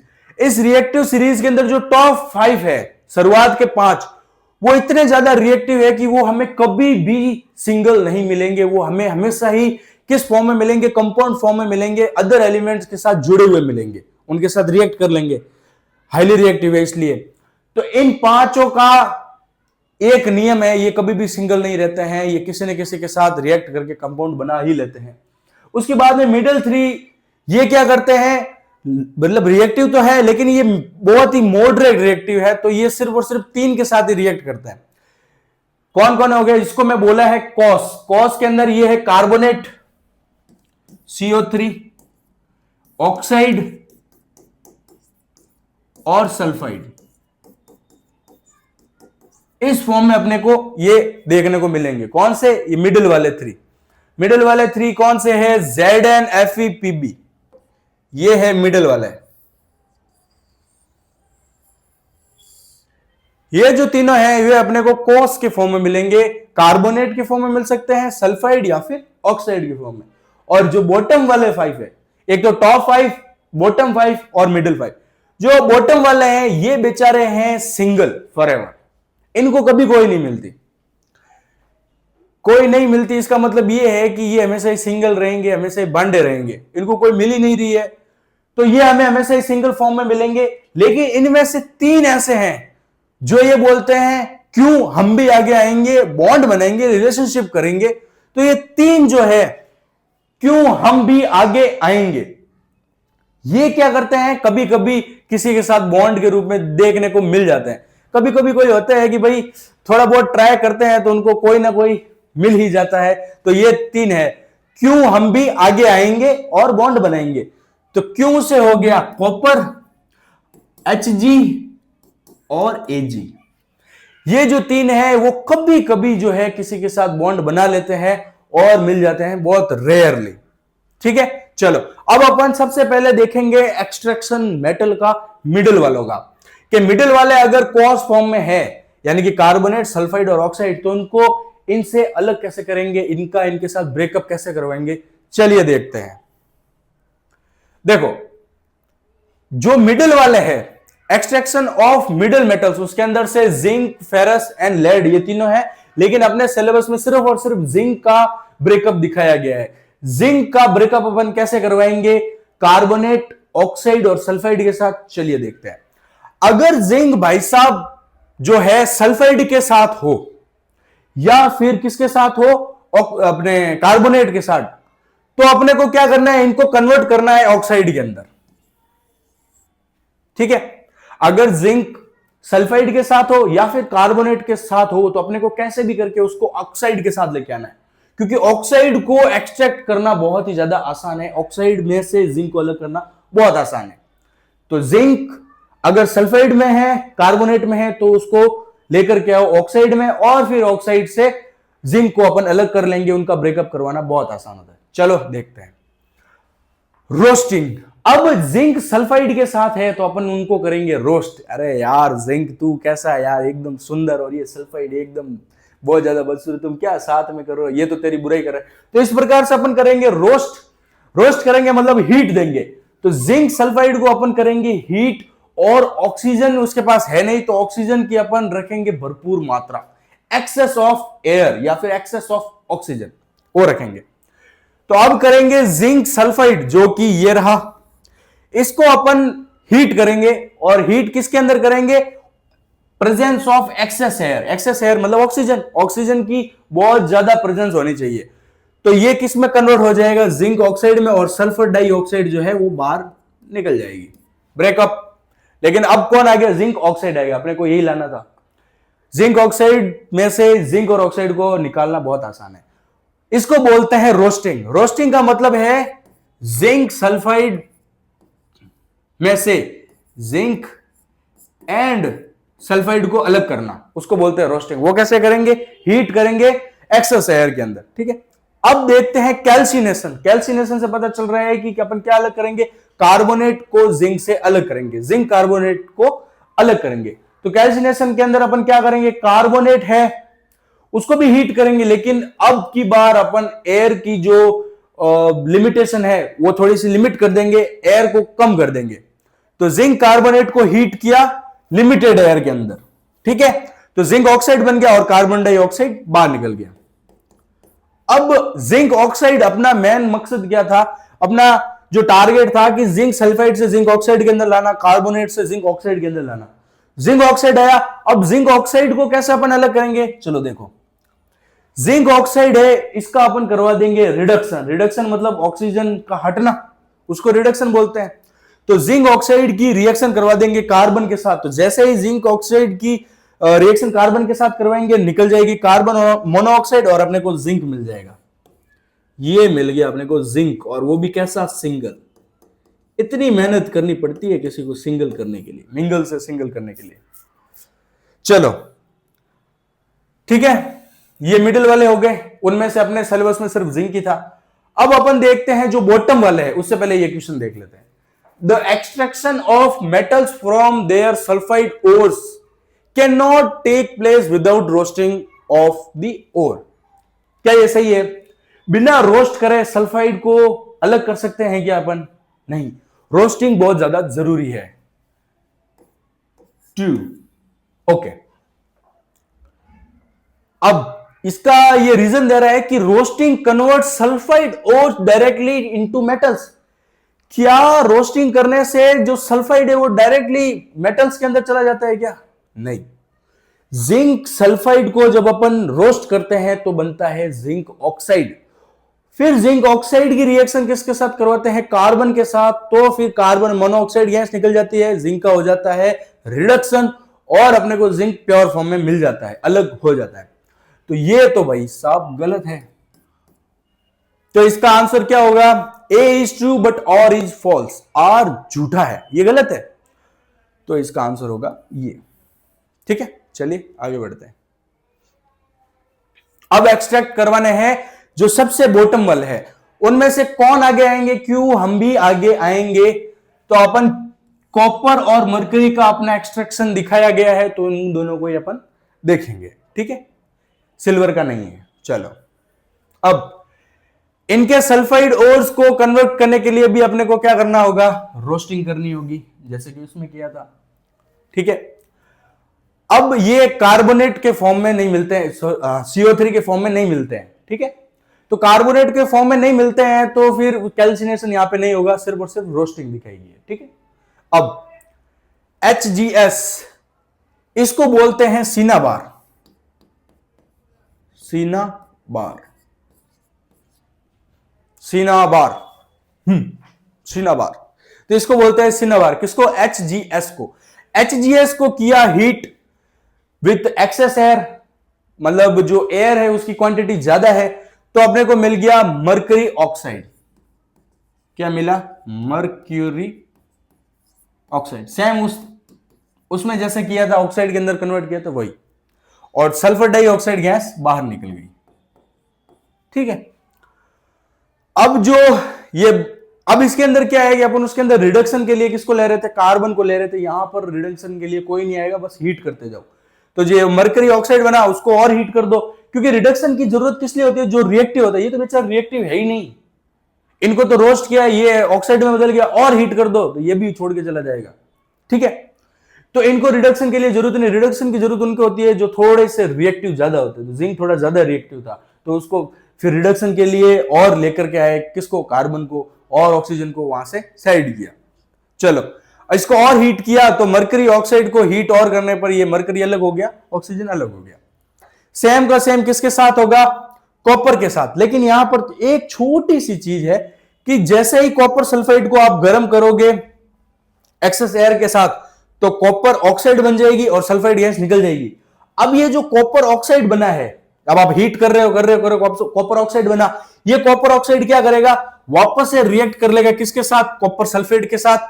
ये वापस से इसने कॉपर सल्फेट के साथ रिएक्ट कर लिया, और कॉपर अलग, सल्फाइड गैस अलग। ठीक है, ओके। अब अपन देखते हैं एक्सट्रैक्शन किसका। अब अपन एक्सट्रैक्शन देखते हैं जो टॉप है, टॉप 5 का, जो कि हाईली रिएक्टिव है। अब ना तो उनको हीट करने पर वो अलग होंगे, वो उनकी जो रिलेशनशिप है वो काफी ज्यादा पुराना है, पुराना रिलेशनशिप है, तगड़ा रिलेशनशिप है, मजबूत रिलेशनशिप है। तो उनको जो है तोड़ने के लिए अपने को करंट के झटके देने पड़ेंगे, शॉक देना पड़ेगा, तो ही वो अलग होंगे, ऐसे वो अलग नहीं होंगे। चलिए, अब अपन देखते हैं extraction of top reactive metals, या फिर जो सबसे जो ऊपर आते हैं उनका। तो 5 तो कौन से थे? उनमें से अपना जो NaCl है उसका ही एग्जांपल अपने सिलेबस में, तो अपन वही देखेंगे। तो these metals are obtained by electrolytic reduction. Electric shock देकर के इनको रिड्यूस करना पड़ेगा, ऐसे भैया ये रिड्यूस नहीं होंगे। क्यों? क्योंकि इनका बॉन्ड ही इतना मजबूत है, इतने साल पुरानी रिलेशनशिप है, ये इतने इजीली नहीं टूटेगी। अरे गहरे कोई आकर के बीच में रोस्ट वोस्ट कर दे, उससे कुछ नहीं होगा, इनको तो करंट का झटका ही देना पड़ेगा। तो NaCl है, अब जाहिर सी बात है करंट का झटका देंगे या फिर इलेक्ट्रिक शॉक देंगे। तो जब भी इलेक्ट्रिकल अपन किसी का रिडक्शन करवाते हैं, ये इलेक्ट्रोलाइसिस करवाते हैं यानी कि तोड़ते हैं, तो अपने को एक एनोड पे कुछ मिलता है और कैथोड पे कुछ मिलता है। तो यहां पर अपने को क्या मिलेगा वो अपन मैं बताऊंगा, उससे पहले अपन ये थोड़ा सा देख लेते हैं। तो NaCl को जैसे इलेक्ट्रिक करंट दिया, Na और Cl2 अलग अलग हो गए। ठीक है, अब ये अलग अलग हुए हैं, तो अपने को कैथोड पे मिलेगा सोडियम आयन और एनोड पे मिलेगा कैल्शियम आयन। ठीक है, अब ये जो सोडियम आयन मिला है, तो इसके अंदर क्या है? एक इलेक्ट्रॉन की कमी है सोडियम आयन के अंदर। तो जैसे ही मेरे को यहां पे सोडियम आयन मिला, कहां पर, कैथोड पर, तो मैं इसको क्या करूंगा, एक इलेक्ट्रॉन दे दूंगा। इलेक्ट्रॉन दिया तो ये किसके अंदर बदल जाएगा, सोडियम के अंदर। ठीक है।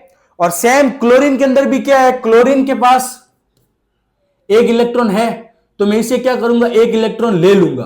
तो जैसे ही मैं इसे एक इलेक्ट्रॉन लूंगा तो क्या बन जाएगा, क्लोरीन गैस। ठीक है।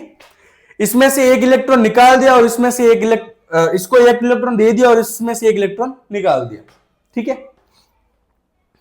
चलिए, अब है refining of metals by current. देखो, जो अपने को रोस्टिंग के बाद, रिडक्शन के बाद में जो चीज मिली, क्या मिली थी अपने को, जिंक मिल गया था जिसको अपन ने अलग कर दिया था, और क्या मिला था, कॉपर मिला था। ये सब अभी भी प्योर नहीं है। ठीक है। इनके अंदर अब भी कुछ ना कुछ इंप्योरिटीज है। अपने को चाहिए एकदम प्योर खरा सोना, तो अपने को एकदम प्योर चाहिए। एकदम प्योर करने के लिए अपने को क्या करना पड़ेगा, रिफाइन करना पड़ेगा इनको। और रिफाइन कैसे करेंगे, अपन करंट से करेंगे। और अपने सिलेबस में क्या है, अपने सिलेबस में है कॉपर की रिफाइनिंग। तो कॉपर की रिफाइनिंग अपन देखेंगे। 1 मिनट में थोड़ा पानी पी लेता हूं। चलिए, अब अपन देखते हैं कॉपर की रिफाइनिंग। कॉपर की रिफाइनिंग करने के लिए अपने को इलेक्ट्रोलाइटिक रिडक्शन मेथड का सहारा लेना पड़ेगा। इसके अंदर अपन क्या करेंगे, अपन एक सेटअप बनाएंगे जिसके अंदर एनोड पे अपन रखेंगे इम्प्योर कॉपर की स्ट्रिप। इम्प्योर कॉपर कौन सा, इम्प्योर है। और ये अपन ने कहां से लेकर के आए इस कॉपर को, ये कॉपर है जो अपन ने कैल्सिनेशन रोस्टिंग करके जो अपने को मेटल मिली थी, उसकी स्ट्रिप अपन यहां पर रखेंगे। और दूसरी तरफ कैथोड पे रखेंगे एकदम प्योर कॉपर की, जो पहले से ही कहीं ना कहीं मौजूद होगी। एकदम प्योर कॉपर की स्ट्रिप यहां पे लाएंगे और ये सॉल्यूशन है कॉपर सल्फेट का।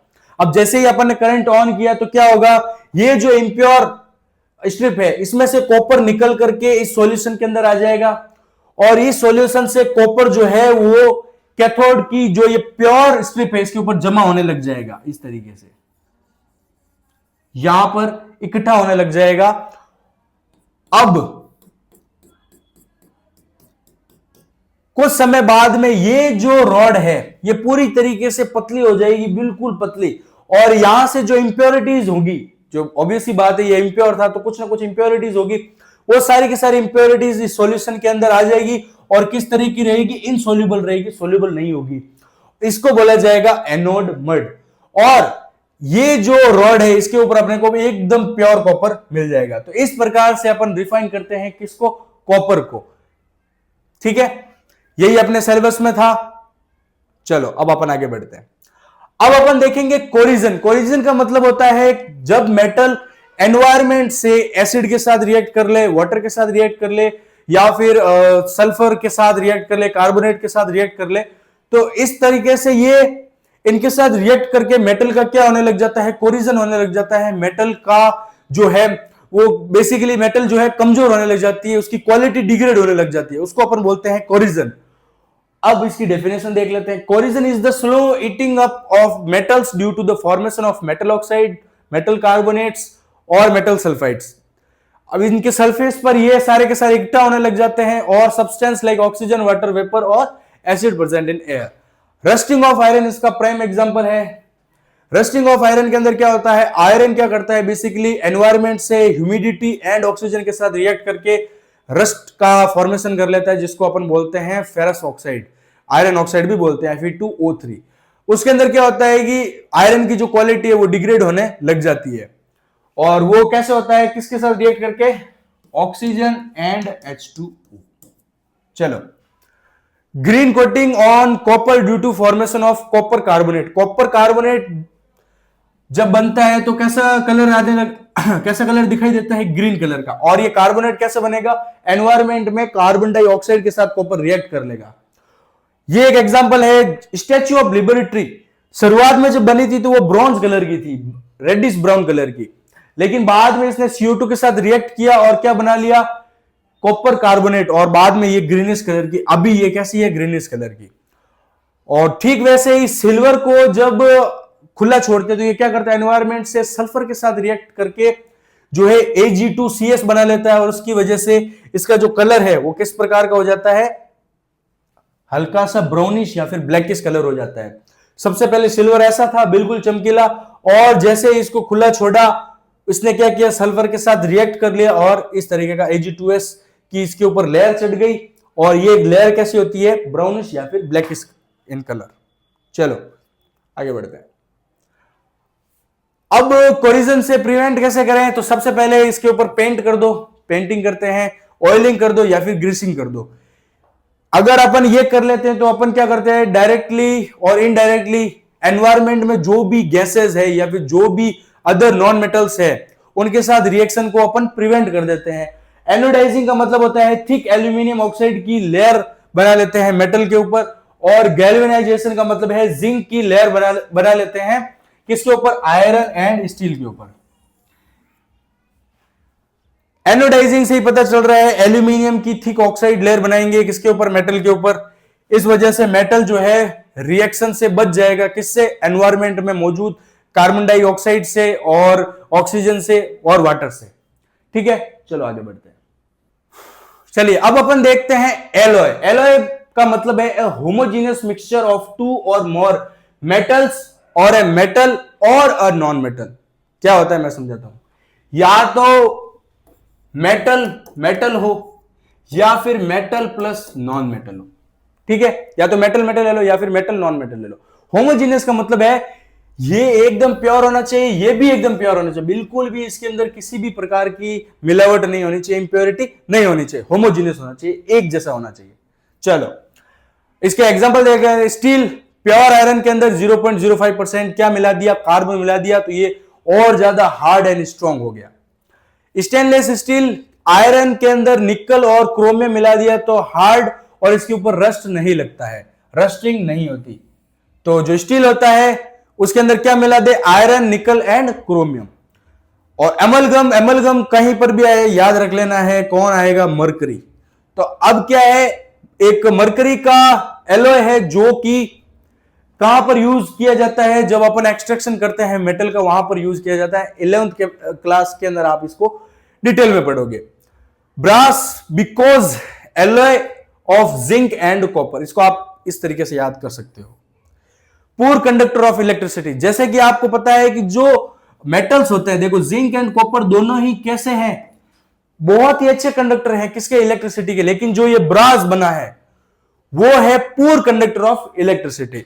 ब्रॉन्ज जिसको लिखा है quote, alloy of copper and tin, इसको याद करने का तरीका है कोट, कॉपर एंड टिन। ये भी पुअर कंडक्टर होता है इलेक्ट्रिसिटी का, जहां पर हमने को पता है कि कॉपर और जो टिन है बहुत ही अच्छे कंडक्टर होते हैं इलेक्ट्रिसिटी के। लेकिन इन दोनों के मिलने पर ऐसा सब्सटेंस बनता है जो कि बहुत ही पुअर कंडक्टर है इलेक्ट्रिसिटी का। और उसके बाद में है solder, alloy of lead and tin. So तेला से आप इसको याद रख सकते हो, सोल्डर, टिन एंड लेड। ठीक है, melts very easily, low melting point. जैसे कि हमें पता है कि मेटल्स जो होते हैं वो बहुत ही ज्यादा हाई मेल्टिंग पॉइंट के अंदर होते हैं, लेकिन ये जो सोल्डर है मतलब कि अपने टिन और लेड, ये जो है इनका मेल्टिंग पॉइंट बहुत ही ज्यादा कम होता है। तो यहां पर ये लेक्चर खत्म होता है दोस्तों। आपका बहुत बहुत धन्यवाद अगर आप यहां तक आए हो तो मिलते हैं नेक्स्ट लेक्चर में जो कि है carbon and its compound. Thank you.